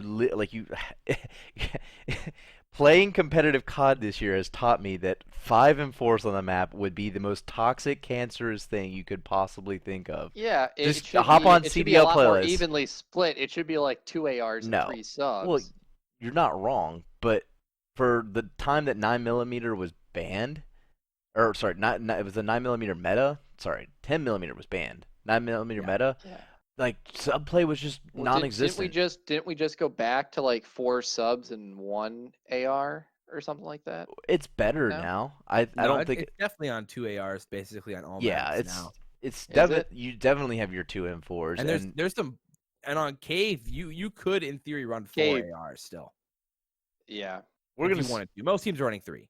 we're always gonna see some silly stuff in champs. So I'm excited to see if Oh anybody yeah, I mean, pulls out. General brought out my favorite gun last year. I can't remember what it was. It was the GKS. He brought out the GKS. Oh my At champs. word. Of course, that's your favorite gun. He brought it out on Oh, it's hilarious. Arsenal. He brought it out on Arsenal. And that was a Treyarch smart play. literally handed you on a silver platter one of the best SMGs to grace Call of Duty in a long time, and you were like, but this GKS kind of hit. The GKS is a good choice on Arsenal. It's the perfect map for its effective range. So I was like, yeah, I see you, General. I like it. You know what's better than the GKS? The Maddox at that effective range. Dude, that was such. I'm so hyped for the new COD. Anyway, let's get back to this. Yeah. All right. Yeah. Dallas versus Florida is what all of us have. Sir. And I'll give it over to Kevin. Oh, Josh. You Josh, wanna Josh start it wants off, Josh Josh? wants it. I don't know. Yeah, you do. You do. You seemed really You knew- ready there yeah, for you a were second. you were saying give me. Dallas, baby. Woo! This is gonna be an easy 3-1. Easy 3-1. Easy 3-1. I have no fear of the deep. 0. Rip. In Zero this fear of the Those deep. those routers are too good. Yep. Routers. They too have strong. Florida's number, man. I mean, How over good of and a over. how good of a swimmer are you, Josh? Olympic. Olympic swimmer. All right. Add that Got to the Michael YouTube Phelps channel. feet. Yes, sir. I'm flippers. nasty. What can I say? I'm nasty. But no, I mean, at the end of the day, I just think the Empire, like I say, the Empire and FaZe, I have so much faith in them playing good COD in this tournament. And at the end of the day, Dallas has had Mutineers number recently, and they beat them twice in Toronto, and I think that continues here. I like them. A lot. A lot. Yeah, they were close series in Toronto though. They were. Every map was incredibly contested. The S&Ds, it was 6-4, 6-5. The hard points, Florida blew Dallas out in like the first 2 maps of that Toronto. Oh yeah, because they reverse swept them. Yeah. Yeah. 100%. And then they rematched Empire later won on. the match at London as well, 3-0. So they're 3-0 in their last 3 meetings since Awakening. Oh yeah. Well, Dallas had a crazy London event, but oh my word, Florida had a really Awakening POV. Awakening POV. Yeah, right. Hey, he showed his controller, maybe. Cloud. But no, yeah, I just I have so much faith in Empire playing good Call of Duty at champs here. And at the end of the day, when it comes down to it, like pound for pound, no pun intended, the Empire is who I gotta have faith in here. Old Fat Porter, got your back. Porterhouse. Let's go. I think I have to agree with you. I think and this sucks because I've really enjoyed watching Florida all season. Yeah. I think this is gonna be a 3-1 in Dallas's favor. Dallas, gosh, it's just like they made the transition to online so seamlessly. Ilya and Shotzi have been absolutely frying, and then you still got Crimsix and Clayster and Hook to back them up. This is another really solid roster. So you just can't deny that this has just been really like the biggest thing that ever hit Dallas's lap. The biggest thing to fall into it is going into online completely, because they were absolutely dominant in the beginning of the preseason when everybody was just scrimming online, and then Scump and Form were like, "Oh, wait till LAN." So now they're back online, and they're looking really good. Dallas 3-1 for me. What do you got, Nick? Yeah, statistically, you think that Dallas should win this? Yeah, for sure. Looking at their dom, you just got to ban Petro against Mutineers. Yep, ban Petro. You're in good shape. Mutineers probably gonna have to ban Hackney since Dallas is 14-3 on that. And Mutineers are 8-8 on that. I'm pretty sure they played Hackney. They played Hackney both times. Yep. Yeah, because the Mutineers they're 1-4 on Gunrunner, so it's and Dallas won both of them. Do you want to play Dallas on Gunrunner where they're 7-5, or do you want to play them on their 14-3 where you're 8-8? And they played them the last 3 times on Hackney, and Dallas won all 3. Yeah. Which that could turn in Florida's favor. I mean, they played them 3 times on it. They lost to them 3 times on it. Yeah. And they were close every single time. I mean, let's look at the first loss. They lost by 2 points. Then you look at what was the next loss. The other 2 times they lost by 22, and they got outslayed by 13. So that's a close matchup. They did beat Florida though on Hackney Dom during kind of their peak, which is something that's a really positive look for Dallas, I guess, moving forward into this last event. Is they even beat Florida on that map when they were at their peak and really dominating. Yeah, S&D, they're gonna more than likely split, I imagine, just kind of looking at how their map records in that game mode, and then Hardpoint, I could definitely see them splitting as well. No, I feel that. Well, who's taking the game 5 then? Who's taking the game 5? Who's winning the Dom? Who's winning it, baby? Actually, Florida could take both hard points. Yes, they could very well take both hard points. Looking at it again, Florida's they're going to ban Petro probably because they're 1-6 on that. Dallas, like what do they want to ban for their hard points? Yeah, that's going to be the question. Both of these teams are pretty evenly matched on Hackney. They're both around like Dallas. They're 7-2. Florida, they're 6-2. Ramazda is, I'm guessing that might be the Mutineers pick for Hardpoint, but Dallas is narrowly losing those each time. Nah, And I then think that's Dallas's ban right there is Ramazza. Ramazda over Azir Cave. Yeah, I They're feel like they would ban they're Cave. 0-6 on Azir Cave. Okay, Really? yeah. I Then think it's they'll ban time. Cave. I think it's time they just have to ban Cave. Yeah. And give They've been willing to Florida play that Ramazza for the Ramazda. most part, right? Yeah, well, so Well, Ramazda they're 6-4 on. When they're winning Ramazda, they're winning on average by 90 points. When they're losing Ramazda, on average Okay, they're they losing beat by they 27. So okay. they're very like they're not losing it by a lot. They beat Florida on Is Ramazza the thing. in their first matchup at Toronto. Yeah. So, Empire, let's go, baby. I think the scary thing is that Gunrunner. I think the Gunrunner is the most up in like the Gunrunner Ramazda.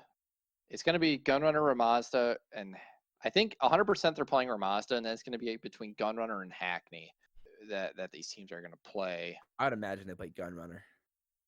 I think Gunrunner is probably the better choice for Dallas, even though they have a better record on Hackney than the Mutineers. But kind of looking at They played Gunrunner on both of the series, and won yeah. them both. Okay. Yeah, that's probably going to be Gunrunner. Oh no, they lost. Oh no, they lost the first one. That was the one they got smoked on. They got smoked on Gunrunner, then replayed them on Gunrunner, and then won. I'm going to go Dallas 3-2 over Mutineers. Dang. Yeah, it's scary. Like a lot of these matchups are so scary. Oh yeah. There's going to be some guy that gets the perfect bracket. Probably not pick and ban because that's impossible. It's impossible. Or match record, but yeah. It's gonna be Aches. He's finally gonna get his one over with his game. He's too busy. He's too busy competing in challengers. He's the only player to actually have gotten dropped by a roster in the middle of the season. Yeah, that'd be so funny. Aches, like, he can't play at champs, but he picks the perfect bracket and wins $100,000. Yeah. He would have won more money than half the players that competed. Actually, would he get more money than first place if he got the 100,000? Yeah, right. Well, based on like how it's all split up, I'm sure. Probably with like how much the teams take, and then if he wins the 100K all by himself, that'd be so funny. Well, because first place is what 1.5 mil. Right, but you gotta assume like most of that is going back to the org. Takes like half of it. Yeah. Well, I think the players have to keep at least 50% of the winnings. Oh yeah, they do. They do in the rules. Was a ruling. Yeah. So I mean, who knows? Yeah, they're at least getting more than 100,000, but I think he'll get more if he gets the perfect bracket, he'll get more money than second place. potentially, depending on how the money flows. There's no way it's allowed for teams to be able to win the 100K. There's he's not competing and he's not with an org. So true. Yeah, I forgot he got released. I forgot about that. Yeah, he's the only player to have gotten released from an org during the season. That would be the most. Bro, if that happens, everyone else got either traded or just benched. If that happens, I'll have to tattoo like a picture of Ake's face on my back. Oh gosh, you'll never get married if you do that. Well, we're already going down that road anyway. May as well go with Aches. All right. All right, we're gonna move on to elimination round 3. I have the London Royal Ravens versus Optic Gaming. What do you guys have? Who do you have? Ultra versus Optic. Ultra versus Optic. Okay.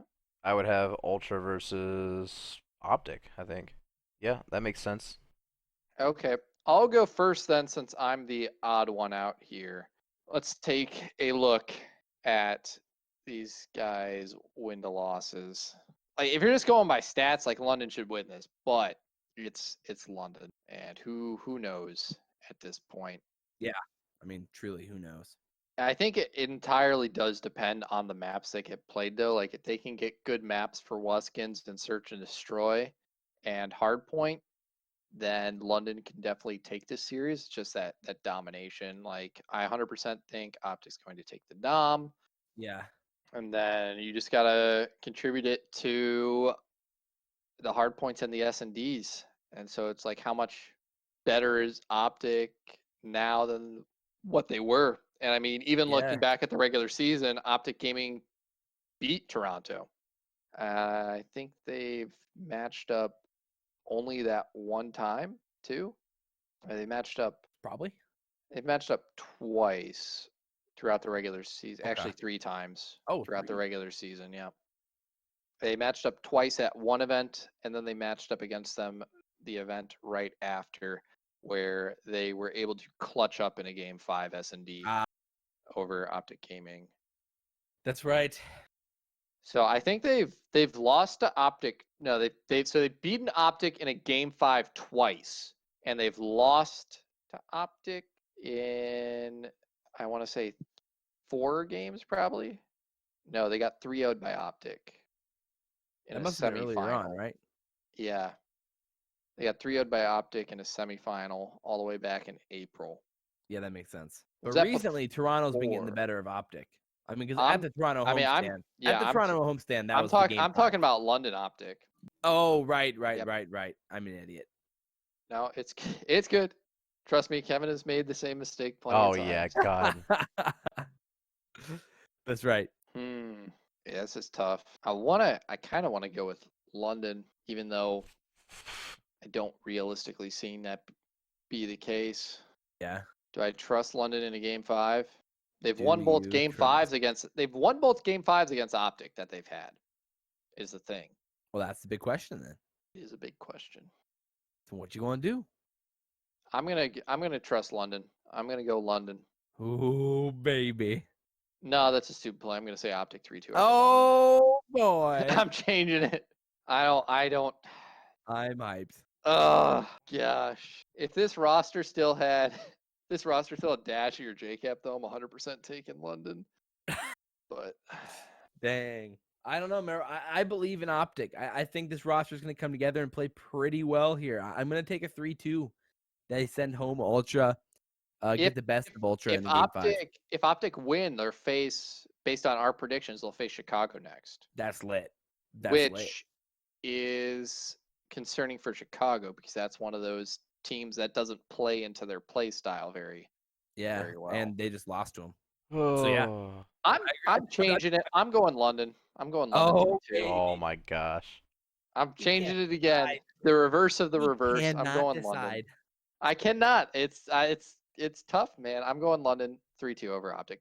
Final. I'm locking in the answer. Regis Philbin, tell me if I won the $1 million. I'm handing it over. Let him know. Rest in peace, Regis Philbin, but handing it over to you guys for your Toronto Optic matchup. Yeah, like I said, I'm going Optic. I feel pretty good about that. I'm going Ultra. Overall. Ooh, really? Yep. I think that Ultra is gonna play Search better than Optic, and I think that Toronto seems to just have Optic's number in the respawn. Optic is a team that doesn't have a sniper. Yes, they had one when Dashy was on the team. And that's really concerning against both Toronto and the London Royal Ravens, where you have Wuskins That's a good and point. Cammy. So that gives them a lot of firepower and versatility in S&D. And map choices. It comes down to map choices there where you're trying to play Gunrunner then and Ramaza. Which, I mean, Cammy can snipe on Gunrunner, and I think I've seen him Ramaza is one of Toronto's favored Toronto's been good too. on Ramaza. Even though I think that's Optic's. I'm pretty sure that's Optic's best S&D. Well, they play it so often, so. Yeah, that's Optic's only. It's not their only winning record. They're 5-4 on Gunrunner, but they're 7-4 on Ramazda. Oh wait, that's hard points. Interestingly enough, they played Piccadilly and Petro against them, so 2 happy sniper maps, and they lost 6-4 on both of them. Who did? Optic lost 6-4 on both. Oh yeah. Optic's 0-4 in Piccadilly, and then they never played Petro. So I think have to worry about that against Toronto. I think you have to ban Pick as Optic because otherwise you're just gonna get screwed by either Wuskins or Cammy. You just have way too much map presence on defense. You go up top scaff. That spot is impossible to see. With their new lineup, do you maybe not ban that? I'm more scared of snipers on Arklov. I'm scared of snipers on both. I think Arklov is also really, really powerful. There's a lot of places you could be at. Better ways to counter it. Piccadilly's definitely a strong sniper map, but I feel like there's also a lot of versatility that you can do with sneaky plays. And I feel like Draza, Hollow, and Tej can be those I incredibly agree. irritating players, kind of like Vivid is. I 100% agree. Yeah, that's why I think Arclav's a little bit more tough because I don't think they would want to play Arclav against a good sniper like that, where you just get left in the open after your initial smokes go down, and because you have to smoke on Arclav, you have to worry about the luck of potentially having trophies there, and if I your think smoke gets knocked down. Optics always banned St. Petra though. That are teams just when they Well, when they don't they played ban it, St. they Petro just against them. Optics They never played Petra, to my knowledge. they played them SMD? in Toronto, in Game 5, unless this is wrong. They did. Okay. My stats didn't update for some reason on that one. I don't know. I'll have to look into that. But yeah, Yeah. no, they did. You're right. But yeah, so that would be interesting. So maybe they did ban Arclov against Toronto then. Maybe may have. I think the money's on that. Yeah, I'm just gonna take Toronto 3-2 over Optic. I think their search is just that much better. Yeah. All right. Well, sounds good. I think Optic. I like my Optic odds here with Optic improving as a team. I'm kind of going all in on that one as well with Optic taking it. So I have that Huntsman Optic matchup in round 4, which would be really fun again for viewership. Oh yeah, no doubt. What do you Oh, think, is that Nick? why? Okay, I realized why. Sorry, I was looking at my stat sheet. And I'm like, okay, why is St. Petrograd not showing up as a map Optic has played? And that's because I didn't put a space between the period, and Yeah. Oh my so gosh, Easy those Mac would stats are be actually going so to change disappointed quite in you. drastically now because of that fatal error on my part. So I'm going to Rip. do that real quick. Optics actually paid Petro quite a bit, and they're actually pretty decent at it. Well, that is funny. Like I was like, That is Yeah, funny. they're 3-1 on Petro. So Well, that that's makes sure. sense. changed. Oh, really? quite- That was their first loss on Petro. Then was in the Toronto series. That's Actually, interesting. they're 3-2 on Petro. I changed Oh well, them, now sorry. everything's just It going keeps awry. changing. It keeps changing. Yeah, they're Oh, not. no. chalked. Oh, It's all no. screwed up. It's all messed up. All these numbers, lies. I wonder how many. See, dude, it's just spaces in the names, man. Sometimes it's been Aren't a you a long software season. developer? Come on, man. Come That on, doesn't man. help. That doesn't help me when I misspell something. Why is your brain so small? Yeah, bunch of I small brain I plays gotta over look. I here. gotta look into a couple of things because a couple things in my stat sheet aren't working. But Okay, well Hey, then I'll cut you some slack. we It's all doing the other team for elimination round 3. I think yeah, who do you guys have? I have Subliners versus Subliners London. Ultra. I have Subliners versus Legion. Oh, wait, what? Yeah, I'm pretty sure. Oh no, sorry, I messed that up on my bracket. Yeah, I was like, wait, you have Legion Subliners, beating- Subliners, London. My bad. Yikes. Subliners London. I have Subliners Ultra. And Josh, who'd you say you had? I have London. Subliners Subliners, London. London. Yeah. Subliners London. Alrighty. I'll start off with you, Kevin, this time around. I'm gonna give this to Subliners 3-1 over London. Subliners have been nasty in the respawn. They're far superior to London in the respawn. They drop one search, they're good.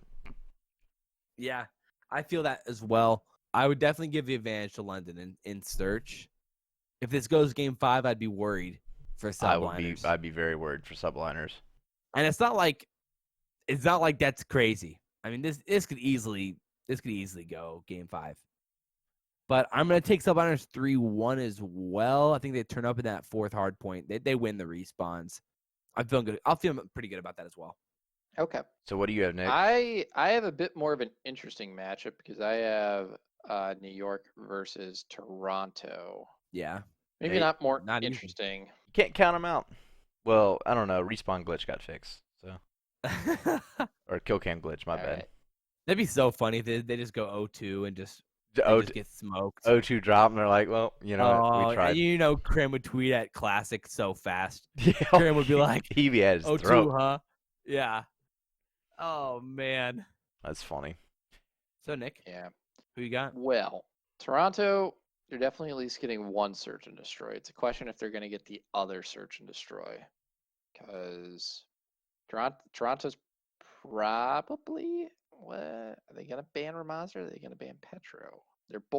Those are both their best maps, are Ramazda and Petro for Toronto. I could actually probably see, yeah, they'll ban either Ramazda or Petro, is my guess. And then what's New York gonna ban? New York probably bans Piccadilly to force either a Gunrunner or an Arclov, which are Toronto's weaker maps in S&D. Ooh, and then the Dom. Dom's interesting. Yeah, I'm gonna say I want to say a 3-1. Do I want to say a 3-1 or do I want to say a 3-2? What are you gonna say? I'm gonna say I have these long pauses. Man, I'm gonna say dead air. 3-1 Dead air. subliners. This is why. Take your time. This is why.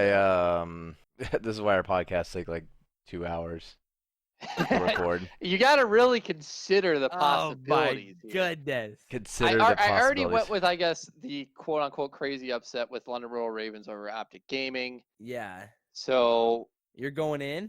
yeah, I'm going with the subliners. Okay. Over... You're not gonna get too crazy.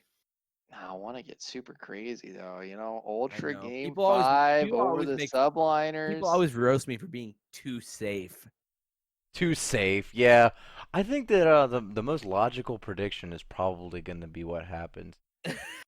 Look at this safe, bro. Look at this idiot. Yeah. Although to be fair, with online COD, it's been like basically impossible. Well, I mean, tell that to FaZe. It's just, yeah. Or Dallas, Like, for that matter. There's always every online COD event. There's been some just absolutely impossible, like upset. Basically. Yeah, no doubt. Who knows what it's gonna be this time around? But right now, I think we're all playing pretty safe. Yeah, definitely. Except for Nick, who. I'm saying subliners 3-2 Ultra. Oh, okay. Ooh, 3-2 now. Yeah, I'm going 3-2. 3-2. You think that? You know what? I'll respect it. I think Ultra is going to take the first S&D, and then I think they'll take the. You think they'll adjust and take the second? I think they could take. Well, they can't take the second S&D, then they would win. Yeah. I think they might take the Dom over the subliner. I feel like they're gonna either take a Dom or they're gonna take a hard point, and then it's all gonna go down to that game 5. And you think subliners are gonna pull out a search win over the Ultra? Yeah. So the thing is, Ultra they got to pick to ban Petro or Mazda. I think I already talked about this, but New York, they're banning Piccadilly, S&D, 100%. More than likely, I would say, against Toronto, because they have a lot smaller likelihood of taking that against Toronto simply because of the utilities that they have on that map than they would if they were to play them on a Gunrunner or an Arclov, even though they're 0-6 on Gunrunner as a team. And then Toronto is more than likely banning, I would assume, Ramazda. Subliners are 7-2 on that. Toronto is 6-4 on that. So it's like relatively close, but it's obviously still the better team. And so then I imagine the game 5 for subliners is going to be Petrograd. Petrograd, search and destroy. Toronto, they're 3-1, and subliners are 6-2. So and the one win, like Toronto's narrowly winning St. Petrograd search each time as well. On that, like they're in their wins, their total round wins, they're 18-14. So they're barely they're winning it by such a slim margin is the thing. Oh yeah. So yeah, for that reason, I think I'm gonna go. For that reason, I'm out with subliners 3-2. Subliners 3-2. Okay. Yeah. Are we moving on to the round 4 now? Yeah. I think so. You guys both said New York was taking 3-1 over London. Yep. Yeah, we've been done with that. All right. So I have Huntsman versus London in my first round 4 matchup. How do you guys have? Still have London in this tournament? They're running, baby. They're running. Bro, they hot runners. I had them beat Ultra and I had them beat Optic. Yeah, it's not that both crazy. in round 5s. True. Yeah. All it's not right. Game that All close. five. right. Game Well, five. Oh wait, whoa, you have both. You have them clutching up twice. Jeez, they're on fire. yeah. Now's time to get serious. All right, this is where the men move on. So, I mean, I know I'm giving this to the Huntsman 3-0 over Ultra because 3-0. 3-0. Ooh. It's hot off the Over press. Ultra? I'm really struggling Have the picking a Huntsmen 3-0. ever 3-0'd Ultra? I don't think so. I think every time they played them, it's gone to game 5.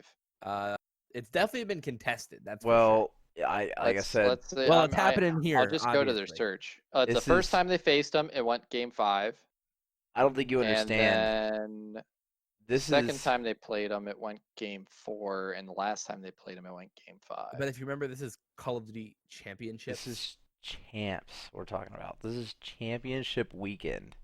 The start of it, mind you. Elimination round 4, and then winners The finals thing is, round though, 5, and elimination finals are all Optic, this weekend. they never make losers bracket runs though at champs. They've never made a losers bracket run.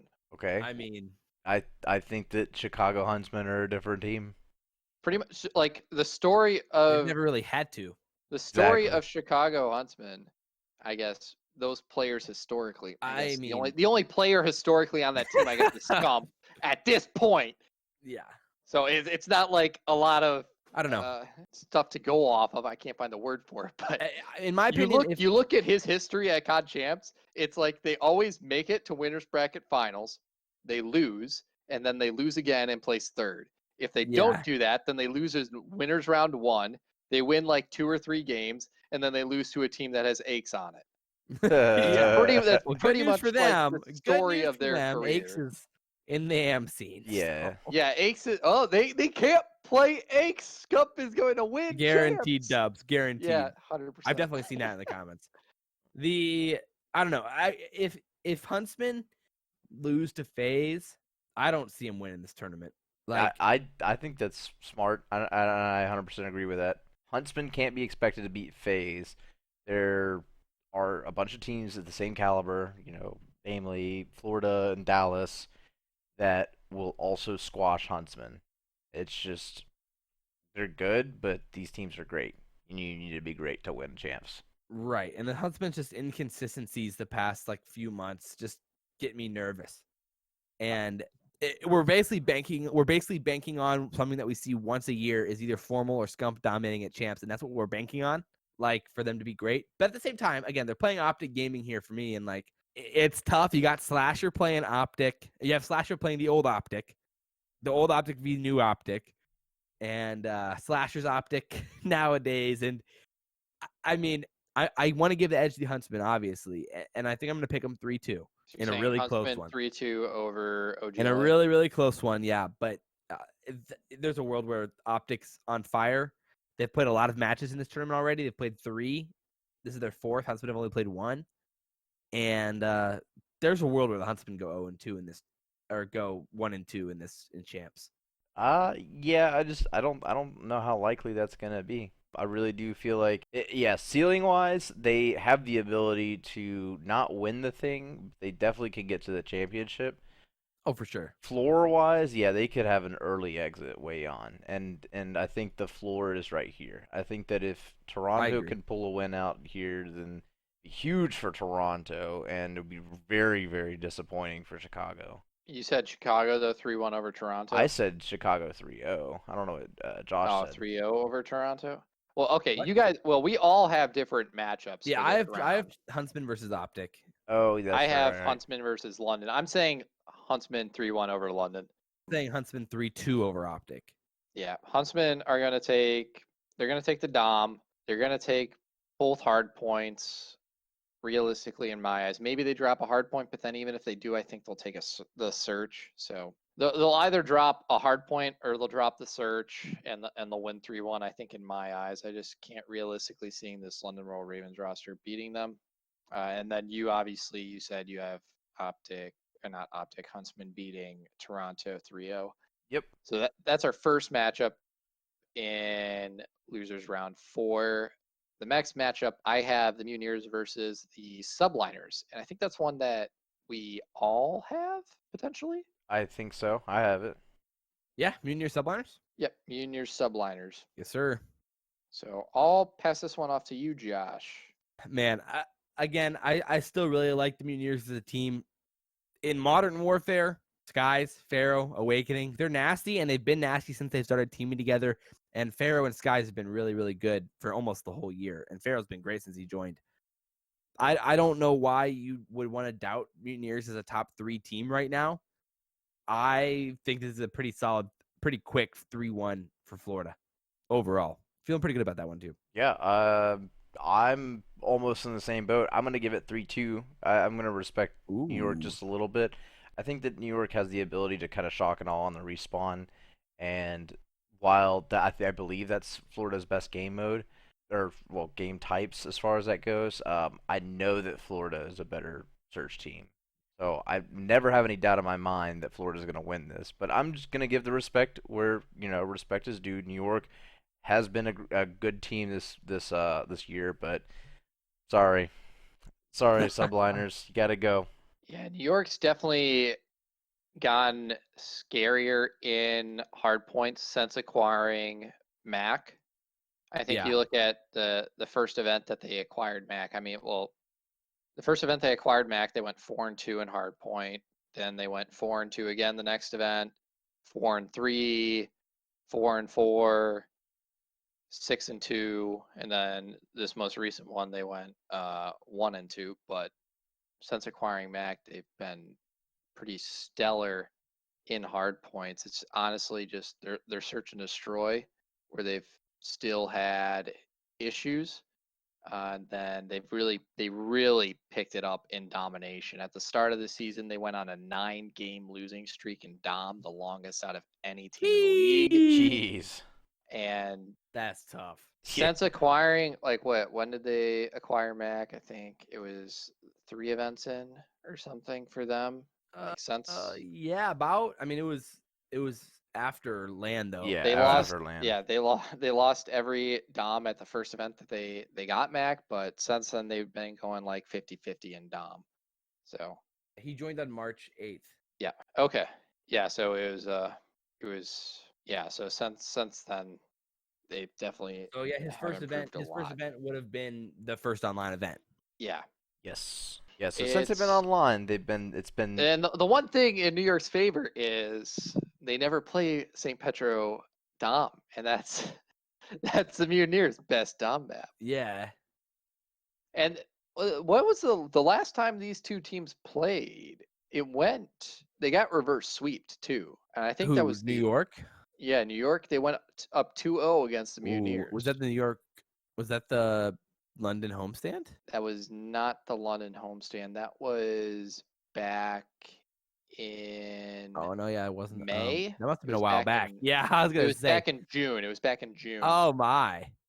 Oh, Yeah. here we go. Yeah, it was at the Paris homestand. Yeah, it was back in June where They went up they went up 2-0 2-0 against Florida. And that was during Florida's peak Yeah, too. yeah. That was that first Awakening event? No, that was second Awakening event. Awakening event number 2. well, the first 2 events that Awakening ever played in the CDL, he won. You won. Which is Yeah. busted. I think Yeah, you're right. I think they won. They won Minnesota, then they won Paris. Yes. Yeah, that stat alone is just unbelievable. We'll probably never see something like that ever And they again. beat FaZe in both of the grand finals. Yeah. Yes, which is also insanity. Yeah. No, if Mutineers can get to FaZe, they can get back to FaZe, then it'll be very interesting to see. Oh yeah, FaZe has been the Mutineers have been their kryptonite the past, since Awakening. True, and I don't see that going away for champs. I don't see that happening, but we'll see. No. So what are we doing? Winners finals next, or are we doing elimination 5? Let's do winners finals. Oh. Yeah. I think everybody's got the same here. I still got. I'm gonna go with Florida as well. Oh, okay. You didn't pick? Thank you for asking. Yeah, no, I'm gonna go Florida. I care, man. I care. I'm gonna go Florida 3-2 over subliners. I think it could be a really close contested series. Yeah. Expect like that. I think this series is honestly going to depend on the domination. Who can take that? Because I can definitely see these teams splitting search and destroy, simply like the good thing and also the bad thing about New York is they have two really strong search and destroys, but they only have two really strong search and destroys. So they're at least going to get one of those. If they lose their strong search, which they're going to get to play their strong search first, and if they lose that, this series is over for them. Like they're not winning. The domination could be pretty contested simply because it's either going to go to Hackney or it's going to go to Gunrunner. And Gunrunner is both of these teams' second worst map. It's Munir's worst dom, and it's the Subliner's second worst. Obviously, kind of their worst because they've never played St. Petro. And then they're both pretty strong Hackney Yard dom teams. And so which makes sense. That can go either way. Like I honestly think this matchup is going to come down one if New York can get their search and destroy, and then that dom. Depending on like how much they can extend the series out. I just have so much more faith in Florida on the 10mm meta. I mean, just considering we've only seen New York look really good on the 9mm meta. True. It's a big difference in my opinion. But no, I think it makes sense. Before that though, they were taking maps off of teams. Oh, for sure. They're very competitive, but like it's just tough. It is. So we're doing winners finals, or are we doing? Let's do winners finals. That's fun. Yeah, it's fun. Well, actually, no. I think we got to do round 5 losers because winners finals and then elimination finals are both on the same day. Or is all of this on the same day? These are all on the same day. I think those are all the same day. Yeah, I think they're all on the same. Okay, yeah, we'll start with winners finals then. It's FaZe versus Empire. Both of the team's second matches. Who wants to go first? The winner secures themselves $900,000. Jeez. Oh my word! And both of them are playing their second match. I mean, I guess I'll take it. We're playing FaZe Empire again. I mean, it's so interesting. You've got the storylines: the Tiny Terrors versus their father in Clayster, and Crim is trying to make it to a grand final, and they're playing for they're playing for their third rings. Clay and Crim are. Yeah, it's fun. I mean, again at the end of the day, I think FaZe takes this one 3-1. 3-1. 3-1 FaZe, but oh my word, it could go either way. I want to hear what you guys have to say. Well, I know that this series is going to be hotly contested. It has been all year. Every time these teams have played, it's been a toss-up, and through the online season, they have been hands down the best teams in CDL. Yeah. With that being said, I'm giving it to FaZe 3-2 over Empire. Ooh. I think it's going to be hot, and it very easily could go either way. I'm just going to play it safe, call it for FaZe. FaZe has been just that much better all year. But if Empire loses it, I mean, if Empire wins it, then I'm not surprised either. And I would imagine, no, definitely not. I would imagine that they're probably going to have a rematch in championships. So, yeah, that's what I'm wondering. Nick, you gonna blow this thing up? Blow it up by going with Dallas. I hope so. So I believe these are the two best S&D teams in the league statistically. They're also the best. They're also the best two dom teams in the league statistically. Dallas, I mean, realistically, one map better in dom on the season. On the season, and then the one game mode where FaZe really does have a leg up against the Empire is that hard point. Hard points. However, I think Dallas has kind of started. I mean, not like they've looked a lot better in recent times in their hard points. They're still struggling in. I mean, game mode, though. We saw these teams play in Toronto, and it was an insanely tight series. It was 250, 219, 6-5, and 160, 155. It was a 3-0, but about as close to a 3-0 as you can get. I think both of these are very, very solid teams, and like I said, there's never been a very there was that 3-0, but the 3-0, I don't know if you can really count that because it literally could have gone to a game 5, and I wouldn't have been surprised. And that's kind of the whole the story this entire year between these two teams. Yeah, there's not really any argument I can make in favor of one team or the other that's like super convincing. I know. So I'm gonna go with a gut instinct. At the Okay. start of this season, before anything even happened, I said Atlanta was going to be the winner of champs. And I said the reason they would beat Dallas at champs was because Dallas did not have a coach. Dallas has a coach Oh. now. Dallas has a coach now. Not They a got coach. The Rambo coach. Ray. Although Clay The did say that Rambo doesn't do OG. much. OG. He didn't. He doesn't have to. I mean, Yeah, exactly. he's been doing it for God, Black Ops And 2. Clay and Yeah. Krim are basically coaches themselves. Yeah, they Got could the easily OG leave. coach in Yeah. Rambo I mean, 'cause versus Clay basically said Crowder. Rambo is like he's just there to help give more feedback, be an extra voice in the room for us, like he isn't like out there doing like tons of film study and like preparing playbooks and stuff, But he is the extra voice in the room that maybe is the difference maker. I'm going to go Dallas 3-2 over Atlanta. Have any of us picked a 3-0? Because I swear. I did. Did you? Yes. Yeah, I picked Huntsman over Ultra. Okay. Yeah. It is so hard to realistically pick 3-0s in this tournament. Like, every match, like, this could easily be a 3-1. I don't know how this could be a 3-0. Like, the logic says there's going to be at least a few 3-0s, but I literally have no clue where they're going to be. We haven't gotten too many 3-0s throughout. I guess no, we have gotten a couple of 3-0s.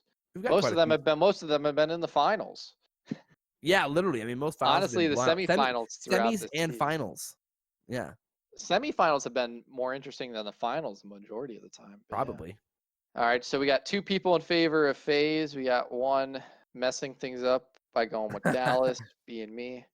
And then now we're gonna move on. I believe we all have Chicago versus Florida in our elimination round 5. So the top 4 teams end up in the top 4. It's just like it only makes sense. Like I wholeheartedly expect. I mean, if maybe maybe one of them drops, but I would expect at least 3 of these 4 teams to be here for sure. Like I'm so confident in that. Who out of the other 8 teams do you think is Optic? You think Optics got the best chance of making it to elimination round 5? I mean, it's either Optic or the subliners. Yeah. Well, let's see. How does it work? So Optics starting in losers. Right. They have to make quite the run. So they'll either face Huntsman or subliners in elimination round 4. Yes. And they'll either face Toronto or London in elimination round 3. And those are winnable. Yes. So I think Optic can definitely, even though I said London would beat Optic in my bracket predictions, Optic could definitely beat Ultra and London. They could beat both of those teams. And so it's just, and I think like we just saw them beat Huntsman. I think that's definitely something we could see again is Optic beating Huntsman.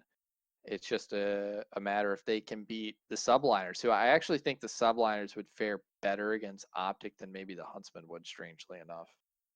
That's interesting. I could maybe see that. So that's probably true because then the other team, they would have to end up facing either Florida or Dallas in that elimination round 4. And Florida hasn't lost to anyone outside of Right. Dallas. Like that's what I'm saying. I have Atlanta? so much faith in both those teams. Like the Huntsman are a team that maybe. Hey, Florida? I'm pretty sure Florida's only lost to Dallas. You can probably pick up that fast. I mean, Florida's only lost to Dallas at all recently. That's for sure. Yeah, let's see. I mean, Dallas they lost to Dallas at the past event. The one prior to that, they lost to Dallas, and then you're back in June where they won everything. Yeah. So, when was the last time Dallas lost to a team that wasn't FaZe or Toronto a team Ultra? that wasn't FaZe or Toronto? They lost to Toronto. That one was interesting. They lost to Toronto simply because they lost 3-1. But I mean, and they lost by a combined 9 points in hardpoint and lost by in round 11 in S&D. Yeah, it was suspiciously off. And very suspicious losses. Very suspicious. Very suspicious. Yeah, okay. Everyone could have used that start glitch. Just everyone use it. Like that, if it's there, if it's in the game, everyone. I'm pretty sure knew about it going into that tournament. Just everyone use it. Just do that. No, Like, I get the whole so competitive you don't integrity have though. to. Once there's something like that, you just throw integrity out the window of it. Like you just gotta you all have to use it. Otherwise, you are in this ugly scenario where you just don't trust anyone and you think everyone might be cheating because you like they could. That sounds like Green Wall fans. Yeah, it's tough. Okay, so Huntsman Mutineers. Are Huntsmen finally going to beat the Mutineers? It's yes, their last chance. They've yes. lost to them every time. This is the time that Huntsman beat the Mutineers, and it's simply because I'm going with the narrative that this is COD champs. I'm not even a Huntsman fanboy. I'm not. I promise you, I'm not. Fanboy. You know what? Huntsman, the Huntsman, like, so this is the thing with the Huntsman. Maybe just roster scumps on. There's a lot of things they struggle with. I know. There's Every teams, year. There's teams that are super calculated and just play the game super Better than fundamentally them? strict. And then there's teams that have sneaky players that always shoot them in the back. Yeah, So exactly. you look at New York, you look at Florida, they got Zuma and they Yes. got Havoc, and then you look Yes. at OG and you look at Dallas. And I know. Dude, I'm telling you, I think Florida wins this 3-2. This is where I disagree with all the Huntsman fans, and they've all been coming after me for me saying this. Because all the Huntsman fans are dead set convinced they're finishing top 3. Like, there's no doubt in their minds they're finishing top 3. I'd love to agree with you. I really would, but I'm just hedging my bets. I mean, dude, I respect it, brother. I've done that quite a bit in the past. I mean, it's just like you kind of have to against the Huntsman and optic of the old. I will be very happy if Mutineers make it top 3. Be very happy. But I mean, bro, for COD's sake, I would love to see the Huntsman play FaZe in the grand finals. I mean, the viewership on that would be nuts. It would be, you could maybe hit 400K on viewership if that's a grand final. honestly, Huntsman versus anyone in the grand final. Yeah, if the Huntsman make the grand finals, would be really good. If they make the grand finals from winners, there could be 500,000 viewers. Yeah, for champ finals. FaZe Huntsman would generate the most viewership for sure. You're taking two of the biggest fan bases those are the two biggest ever. brands. Yeah. Aside from 100 Thieves, I'm pretty sure they didn't even have to change their name. So I'm pretty sure even though 100 Thieves isn't even a CDL team, I'm pretty sure they sell more merch than most CDL teams. I mean, 100%. Well, they're a clothing company, quote unquote, that invested in esports. They're a lifestyle brand. Thank you very much. Yeah. Oh, yeah. Lifestyle. Right. That's how Nate Shot phrased it. I forgot. Yeah. They're a lifestyle brand that also happens to have an esports team. Yeah. Side note, since we've already been a little sidetracked tonight, Hex uploaded his conversation with Nate Shot, and they were talking about 4v4 for next year, and Nate Shot mentioned NDA that he's signed, and I'm like, what? Why would he have signed an NDA with the COD League? Because he's gonna make a COD team. Exactly. Yeah, of course Nate Shot's getting in on 100 Thieves and COD and all that stuff. I don't know. The San Diego Thieves? No, it's gonna I don't know what home team is gonna be. Yeah. It's gonna be a third LA team. Third LA team? Yeah. I hate LA. I hate LA with a I bet it'd be San Diego.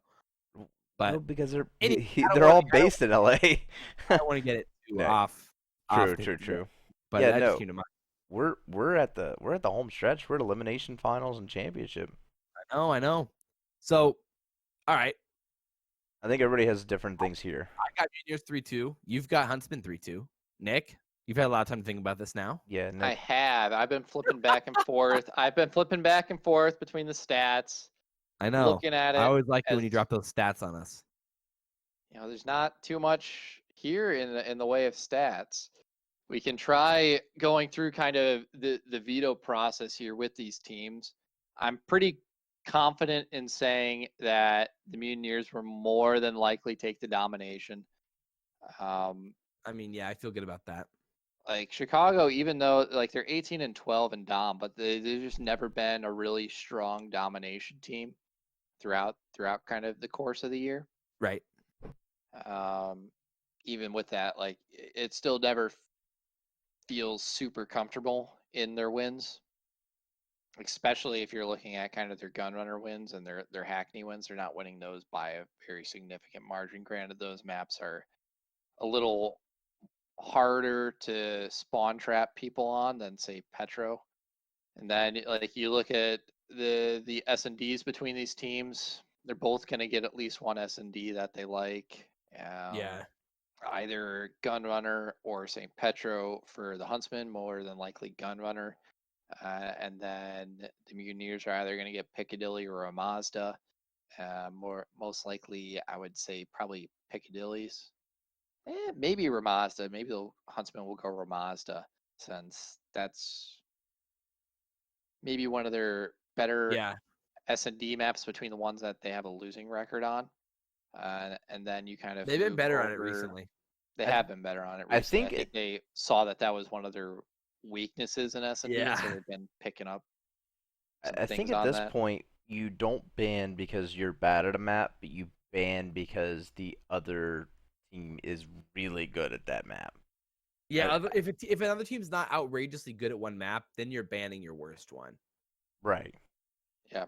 Another thing is, I know teams don't do this, but I mentioned this, I don't know how many podcasts ago, but it was something that was occurring last year that frustrated me was these teams, they would keep on banning the same map against 100 Thieves. I think it was Hacienda Hardpoint or Hacienda whatever. Yeah. Hardpoint, And 100%. so Optic, not Optic, gosh damn it, 100 Thieves would rack up, I think it was like they would just play frequency, or I'm pretty sure it was Just all Arsenal. day long. It was Arsenal just all I day. think it was Yeah. Arsenal, yeah. And so they hadn't played a single Hacienda the entire event, yet they had played like 8 Arsenals, and they had won all of them. Like what? at that point, Yeah, they're see, that's a such good in that point. motion. Ban Arsenal, force them to play like that have them play that Hacienda, I mean, and see if that's you a can good upset point. them on it. At this point in the tournament, you may not be able to predict what they're going to ban, because it Yeah. could change based off what these last 2 or 3 matches have happened True. and how good teams are playing on certain maps. No, I it'd think be very hard to. I think it's very shaky that like Chicago Huntsmen even potentially make it this far. Yeah. True. With that being said, this time around, I'm giving it to the Huntsmen. Oh 3-2 no, I'm in the minority again. over Why you Florida. gotta do this to me? I mean, you could be right, Josh, and then you can rub it in our face, or That's you true. can be What's wrong and say unfortunate is that, like, you what went sucks? with Okay, history. yeah. What sucks is that, like, for the sake of Call of Duty, I want the Huntsmen to do well because it's only good for COD. Right. If the viewership is at 400,000 or whatever, but I also want to be right, and so it makes you want to root against them. Yeah, I could definitely see this go either way. So I mean, I wouldn't be mad if Josh won this. I'd be a little salty.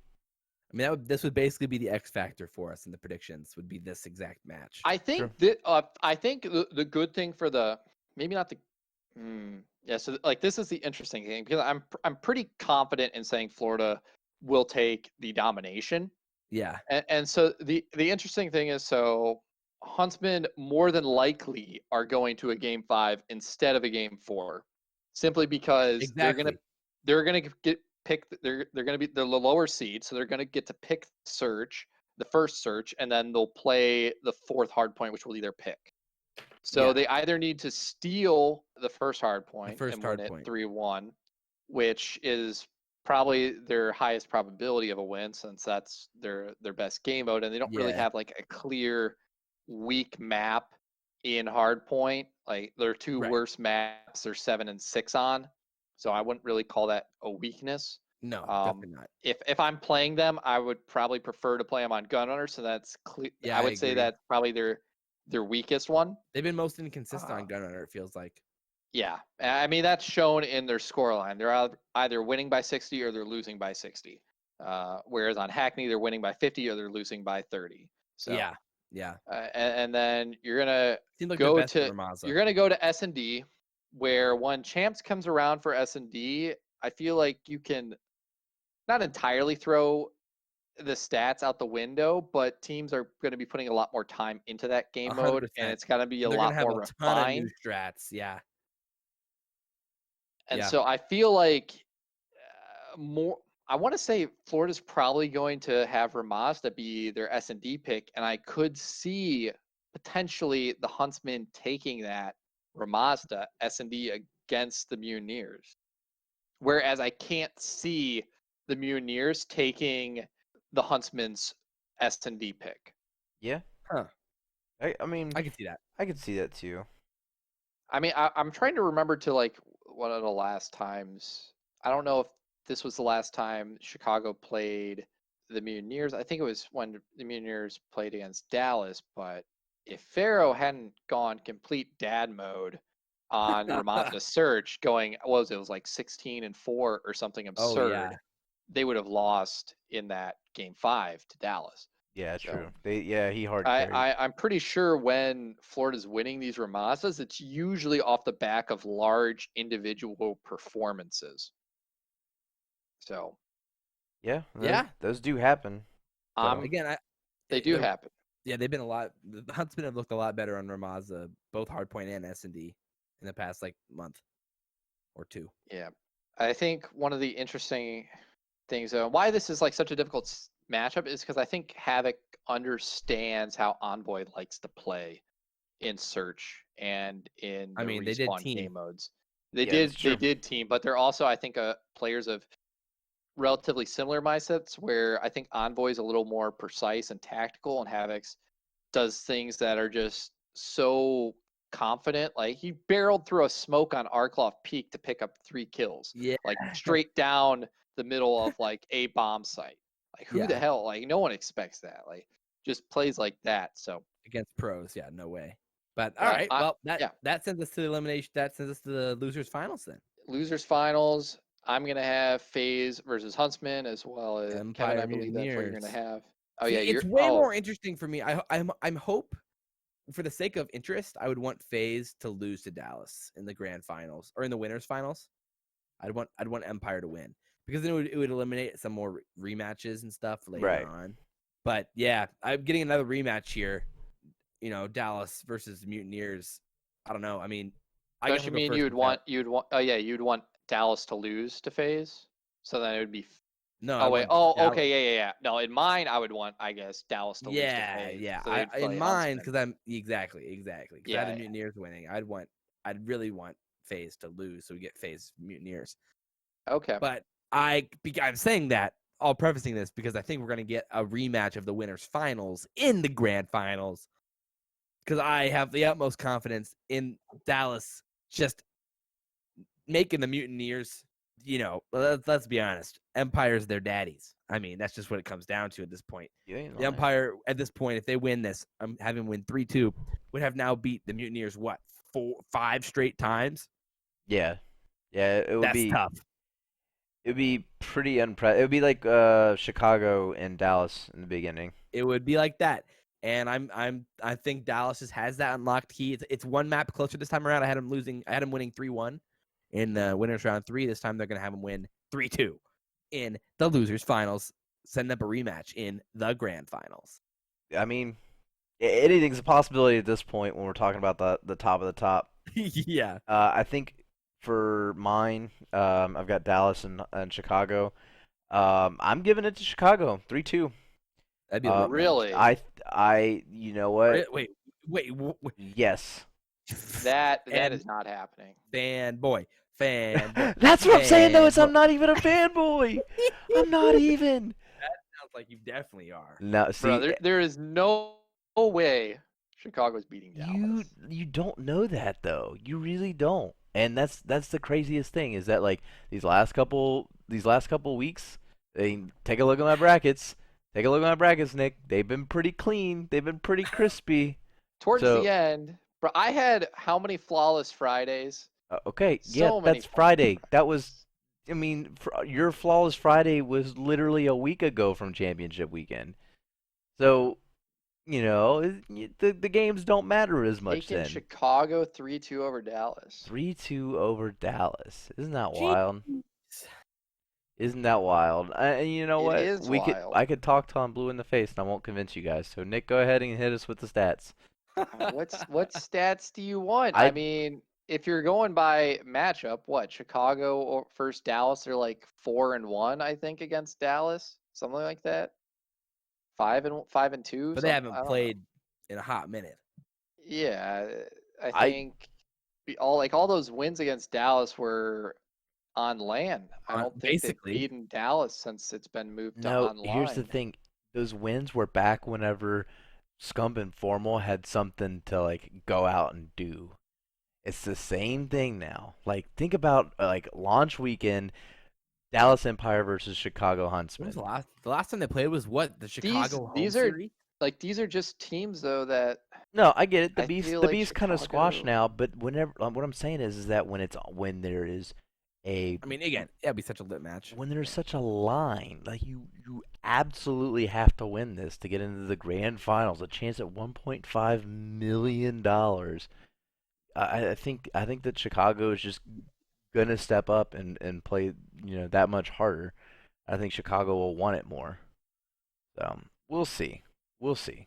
Yeah, I feel like at this point of the season, Dallas has kind of found what works for them against Chicago. I think at the start of the season they didn't have the correct formula laid out, and I feel like now they do What's on what crazy? Yeah. maps to play them on and how to play them on them. What's crazy is all five guys from the E United lineup are in our grand finals, elimination finals I know. roundup. Another key thing too is that Chicago has not beaten Dallas since they brought on Pristini. I mean, Um, yeah. I mean, again, they haven't played. Was 100%. They haven't even played since they brought on Bristini.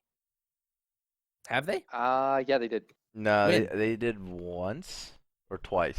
Let's I think they did see. once. When did they bring on Pristini? Wasn't that the tournament that It would have been it was was it like the Florida home series? Or no, they didn't play at the Florida home series. no, it was the one The where Seattle home series. yeah, it was Seattle home series. Because they won it, right?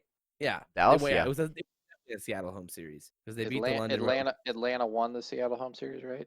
No, No. Chicago won it. Because they won it with Pristini there Yeah, for with the first Brissini, time. yep. So yeah. Yeah. Have they played they haven't definitely not played to Dallas since then, have they? Or did they play Minnesota? No. I'm Dallas pretty was sure there? they have.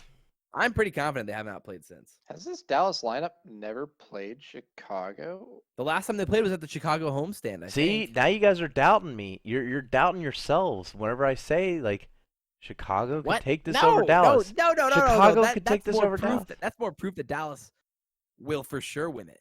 Nah. I think that's out of base. What? Nick, what's your elimination finals? My elimination finals is FaZe Chicago. Oh man. Who And you so got? this would be the second time these two teams match up. I would like to give one of these matchups to the Huntsmen since I think FaZe is definitely a team that they would have a better chance of beating than the Empire. However, I'm going to give it to Atlanta once again in 3-2 fashion over the Chicago Huntsmen. At this point, like our brackets are so entirely wrong. Like Chicago, maybe they just got 2-0 2-0 or 3-0 3-0. Who the heck knows? Like they might have been out in elimination round 3 or whatever. But I'm gonna go Atlanta 3-2 over the Huntsmen. Honestly, Alrighty. the Huntsmen probably aren't even gonna make it this So far. we all have three different finals then. I have FaZe versus Empire with FaZe coming from winners. You have FaZe versus Empire with Empire coming from winners. And then we've Yep. got Chicago versus FaZe with FaZe coming from winners, right? Yep. I believe so. Jeez. The best of Crazy 9 matchups. boys and Crazy. girls, ladies and gentlemen. Of course, the team coming from winners has a 1-0 advantage. So they're only playing 8 maps. Only. Yep. So I think this is where It's going to get really interesting. So at least two of these matchups are Atlanta Dallas. So I think we'll go to you, Kevin, first to discuss your Atlanta Chicago matchup in the grand finals and who you think is going to take that. Obviously, with the hot Keeping run that Chicago is keeping in going mind on, Atlanta's starting up 1-0 against How the does the map Huntsmen. veto work for Dom, do you think? Does the team coming from the winner's side just get a ban one Dom map and then they play the other two? probably.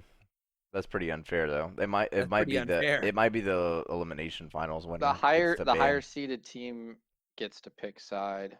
And the higher team gets a pick side and they get the ban? No, they won't get banned. I don't know. I'm sure that more Um, guidance will come out here soon. They might just do pick. They might not even do bans. Ooh, Oh, teams pick yeah, one. For both Dom. teams pick one. Yep, that's Yeah. pretty solid. So obviously, with the hot streak that Huntsmen are going on, you'd think that they do pretty well in champs, right? I'm Wrong. giving it to FaZe 5-3 over Huntsmen Wow, because they beat Huntsman twice, huh? I mean 5-3. Huntsman fans aren't gonna like that. I think well I mean I already gave the Huntsman fans a little bit too The much Huntsman credit. fans need to look at this realistically. They ended the season in fourth, not even close to Dallas or FaZe in points. Right. Anything can happen And at FaZe and Dallas champs. have played together with the same roster the whole year. Right. Yeah. Yes, anything can happen at champs, but we don't usually see miracles happen for Miracle. Scump. We'll see. Usually their season plays out kind of how you their whole expect it season to. has gone. Yeah, exactly. Well, we shall see. So you've got Huntsman, you've got FaZe winning 5-3. 5-3. I think 5-3 makes a lot of sense for these matches. It's like you start up 1-0. I have FaZe versus Empire, and I think kind of how it plays out is you kind of look through it and you're like, all right, you're gonna have to start replaying the maps that they played. So Josh, we both have kind of the same matchup. Yeah. Be it I have Dallas starting up 1-0 and you have FaZe starting up 1-0. Right. So I say like we can probably very well go through kind of the pick ban process that's going to happen. That I'd actually be interested to see that to play that out because that'd be interesting. I mean, again, either way, replaying maps is so tough, especially when you just played them the day before.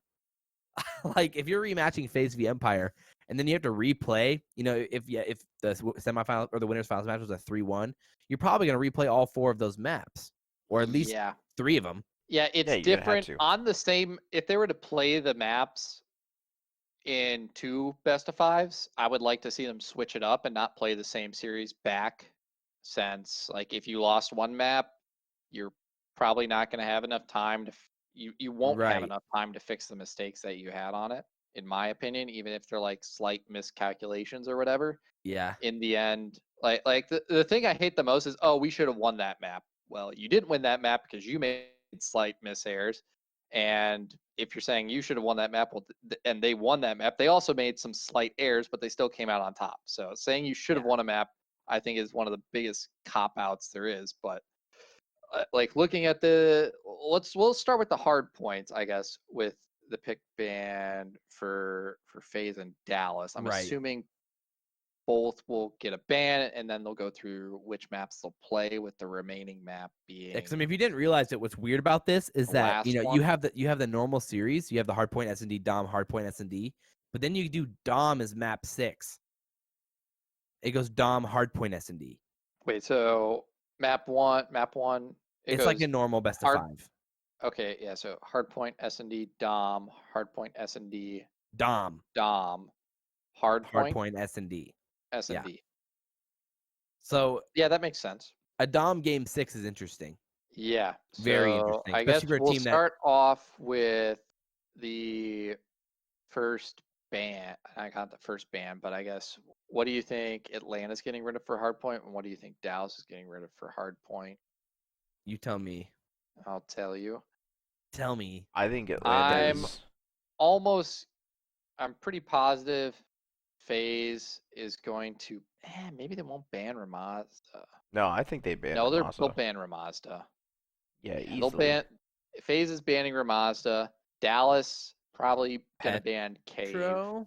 Cave? Oh yeah, definitely Yeah, ban Cave. Cave, definitely. Oh, and Ah, FaZe likes playing Cave. You're definitely banning Cave. Yeah, you want to try and keep yeah. The Gunrunner thing with alive. FaZe on Cave though is that they outslay by so much on the map, but the score's always so stupidly close. True. You just think back to that London Royal Ravens matchup. Like, when have True. they ever played a Cave hardpoint where they actually blow a team out by as much as they outslay them? I mean, no, that's true. That's true. But if you're Empire, you're banning Cave. That's for sure. You're 0-6. FaZe is what, 6-3? FaZe is 6-2. I have Yeah, I Okay, mean, yeah. Cave. easy bans. Yeah, so those are the two. I mean, Petro wouldn't be a bad ban though. I mean, FaZe is 10-3 on Petro. I think it gives them more of an advantage to ban on I mean, lost the name of that. ARs, I don't know. The AR battle, I don't think you want to have Celium, So Priest, they're Dude, 100% Salium's so leaving broken. Major open Maniac versus Hackney and Grim. Gunrunner. Hackney and Gunrunner are most likely staying open. There's no way they're definitely banning Cave. I mean, you don't want to They have have. to. Yeah, you have to. You have to. And It's a 3 AR meta on Cave. Empire's not built to do that. and the same the same logic is right for FaZe. You know, they have to ban Ramaza. Like, Yeah. Dallas is filthy on Ramaza, and Atlanta's not really that great. So just play it safe, do the right bans, and be fine. Yeah, And I think that makes a lot of sense. it'll be an interesting battle to see what they do between St. Petro, Gunrunner, and Hackney. So then, map 1, you'd expect FaZe to take Petro. Yes. Map 2, S&D then. Going to S&D, the what are we? S&Ds. So what are we saying? Okay, so the first hard point, I guess for you, you're saying FaZe picks FaZe- Petro first. Yeah, I think Me, FaZe I'm saying Dallas picks Hackney first because I have Dallas being up 1-0. Yeah, I can And see that. then the one that neither team picks is going to be that Gunrunner, which would end up being, I'm assuming, the last hard point the in last the hard point, rotation. map 7. Yeah. Yeah. Okay. So I guess let's move on to that search and destroy. FaZe is probably banning Ramazda since they're 0-2 on that, Yeah, I'd imagine. unless they've really gone into the workshop on that map and have pulled some stuff out. I But mean, isn't that all? Dallas doesn't like they're Ramaza much they're either, one and though. two on Ramazda as Yeah, well. they haven't been good on Ramaza either. But like, So what else would you ban? Piccadilly? Ban Piccadilly? I guess if maybe you're Empire, if you're FaZe, if you're FaZe. I wouldn't want to play Dallas on Piccadilly. If you're not banning Ramazda, you're either banning Piccadilly or Petro. I mean, If maybe. you're Yeah, if you're yeah. FaZe. If you're FaZe, maybe you just ban Piccadilly, and then you're like, if they want to play Ramaza map 8, then let's do it. You know. I don't know. I think What's Dallas banning? Dallas is probably banning. I think Dallas bans Piccadilly. You think Dallas bans Piccadilly? Yes. They're 7-3 on Piccadilly. I think that they're more I think worried they ban about. Petro Yeah, they could ban Petro. I don't know. I feel or like Arklov. No, I think Dallas bans Arklov. Yeah, that's true.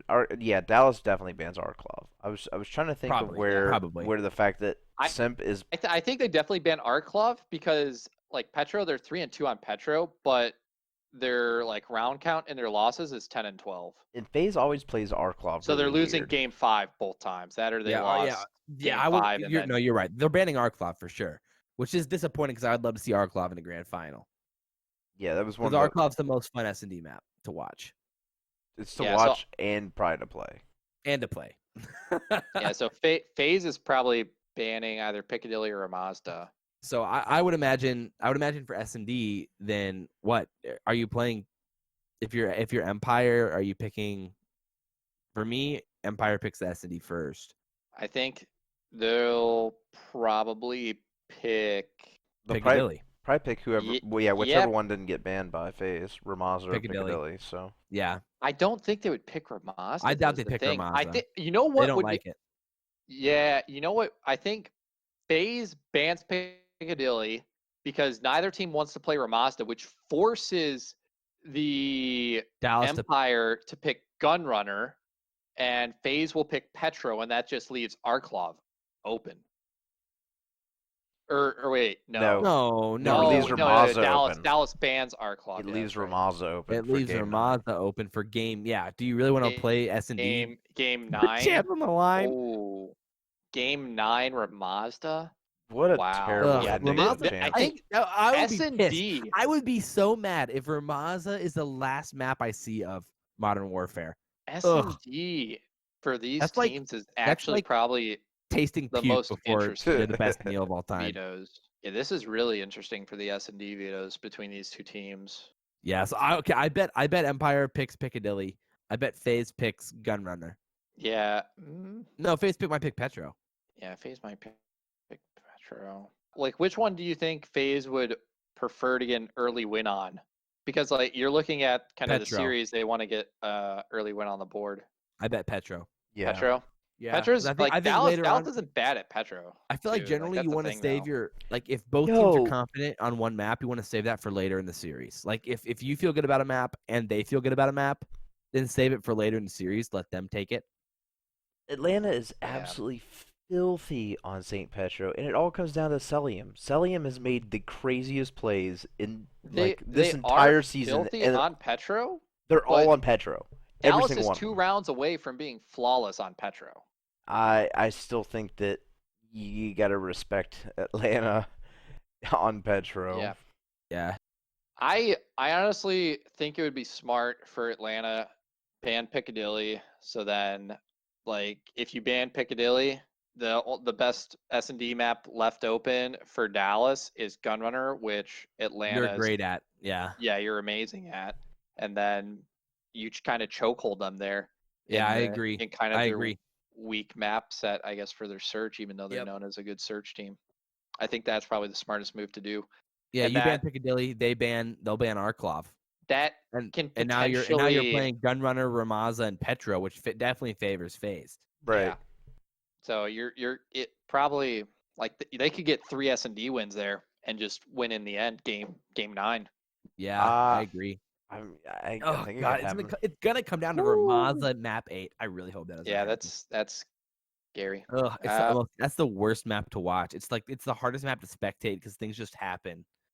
Ugh. Yeah, I mean Dallas, they could pick to play Ramazda earlier if they And think just get it that out of the way. If they're get coming from like the winner's side. it's like okay, well, FaZe is either picking Gunrunner or Petro in our guesses, and so what is Dallas picking between the other of those and Ramazda? Dallas, I mean, yeah, Like, Dallas would rather. Would they rather play the map that FaZe is 0 and 2 on and they're 1 and 2 on, or risk potentially playing a map that FaZe is really good on and losing that? And like that could cost them to maybe not get them to where they want to be in the map set for like what they've picked and banned, and get them out early. I mean, maybe Dallas doesn't feel that. I mean, Dallas seems like they're being willing to play Ramaza recently, so maybe we could see it earlier in the series. But okay, S&D wise, then let's just say, who do you want to say that they pick then? I think FaZe wins the second S&D, right? Or no, I think Dallas. FaZe wins 2 S&Ds at least. I think they either go 2-1 in S&D or they go 3-0. I think they're gonna go 2-1 in S&D as well. 2-1 in search or 3-0 in search. Honestly, I think. If we keep up this strategy with maps, I think this ends up playing out as a 5-3 FaZe for me.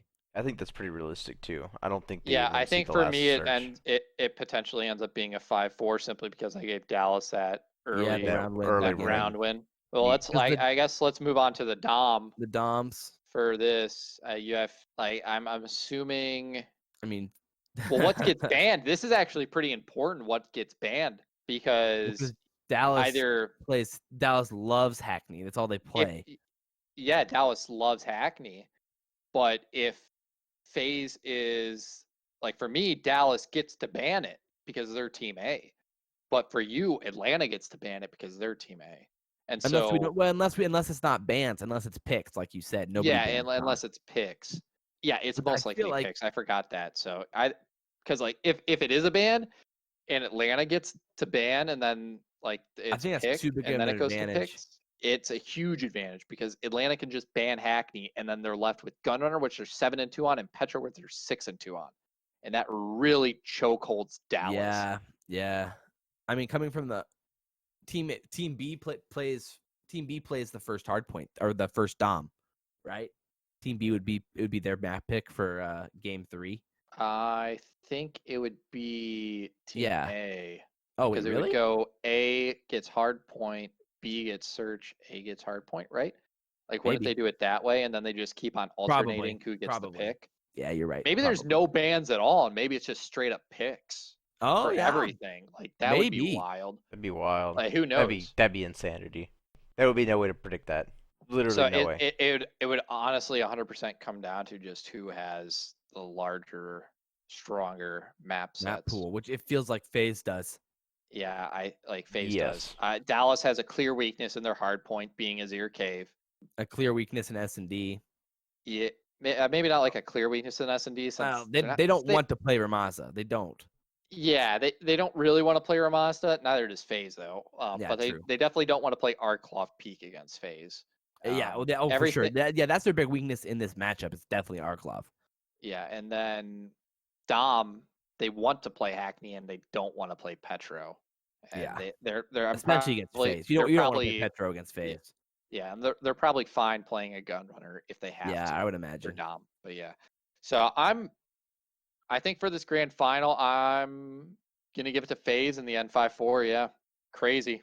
Man, I'm taking FaZe 5-3. Wild. Yeah, that 5-3 is a result of them starting up 1-0 against Dallas. Mine's because FaZe is actually coming from losers bracket. So. Yeah, so yours finishes with the S&D map 8. Yeah. Mine finishes. Yeah, map 8. There is no map 9. Mine finishes with a Dom on map 7. Whew. I mean, or with the hard point on map 7. What a marathon! Yeah, just like this. How long does an 8 How long do you think an eight game series takes? I would say 2.5 hours. Yeah, I was about to say probably 2.5 hours. Well, they're probably gonna extend it out with commercials and stuff like that. So probably say 3 hours. Yeah, that's what I'm wondering. It'd be about 3 hours, right? Like, yes. Goodness. Yeah, oh, be my about word, the freaking marathon. About the length of but that's the only match that day, so that's fine. Oh yeah, I mean that would be insane. A 3-hour match that would be insane. It would have so many viewership, especially if the Huntsmen are in it. Yeah, Huntsman FaZe grand final, and you can advertise it. You can advertise it as the whatever the $4.6 million champs, and absolutely insane. Well, guys, this was a marathon of a podcast. Holy moly! Yeah, it was. But that wraps everything up. Obviously, there's so many more things we could talk about, but we just want to limit this to strictly our champs predictions because, as you can see, it took an incredibly long time to go through everything. I hope you guys maybe gained something from this podcast, maybe for your own champs predictions, but that is going to wrap it up. I mean, you guys just witnessed history. This was one of us just walked away with $100,000. 100%. That's crazy. You just witnessed that. Thank you, Josh, for joining us on this podcast. I'm going to open the floor up to you, obviously, to shout out all of your fantastic stuff that you have going on at your channel. I believe you broke 30K subscribers somewhat recently. Let's go. Climbing up the ladder there. Gang. Yes, shout out Parasite. That's right. But no, yeah, I mean, pulling a hot ones here, the red carpet, but just SalvationsElite on YouTube and Twitter and things, Discord as well. I appreciate you guys having me on. It was a fun time. Oh, always pleasure. I'll make sure to throw this out to all the people out there, and they better come in here and dominate the podcast. Oh, let's go. Let's get it. But that Type in the comments. Code word is pasta. Drop it in the comments down below if you made it this far in the podcast. Oh. Whew. All right. I do love me some pasta. Maybe the chicken parm. Kevin cooked up will give methods the strength maybe to go super far. We'll see. But that is going to be it from us. This wraps up at least the regular season for just another esports podcast covering all of that Call of Duty action. We'll probably have one more for after champs, covering kind of everything that happened during champs, and then also discussing the new Call of Duty game and everything that we want to see from that and the season to come. Since I predict we are going to see a trailer launched during the COD championship Champs. map. Yes, sir. I think it's going to be during the championship match, maybe at the end of it. Who knows? But I think that's probably a prediction. The only prediction I'll get right this weekend. So, or the upcoming weekends potentially. I mean, if you went this whole prediction and didn't get one right, now that would be crazy. That'd be I nutty. went flawless in getting everything wrong. That would actually Yeah. be pretty good too, I guess. I agree. All right, but that's gonna cover it from us. I hope you guys all have a fantastic week. Enjoy some Call of Duty, and you'll hear from us at least me and Kevin, in about 2 weeks when we drop the next episode of Just Another Esports Podcast. Maybe in a week if we decide to cover just the playoffs part and not the championship weekend. But keep your eyes out for that, and we'll see you next time. Later. See ya.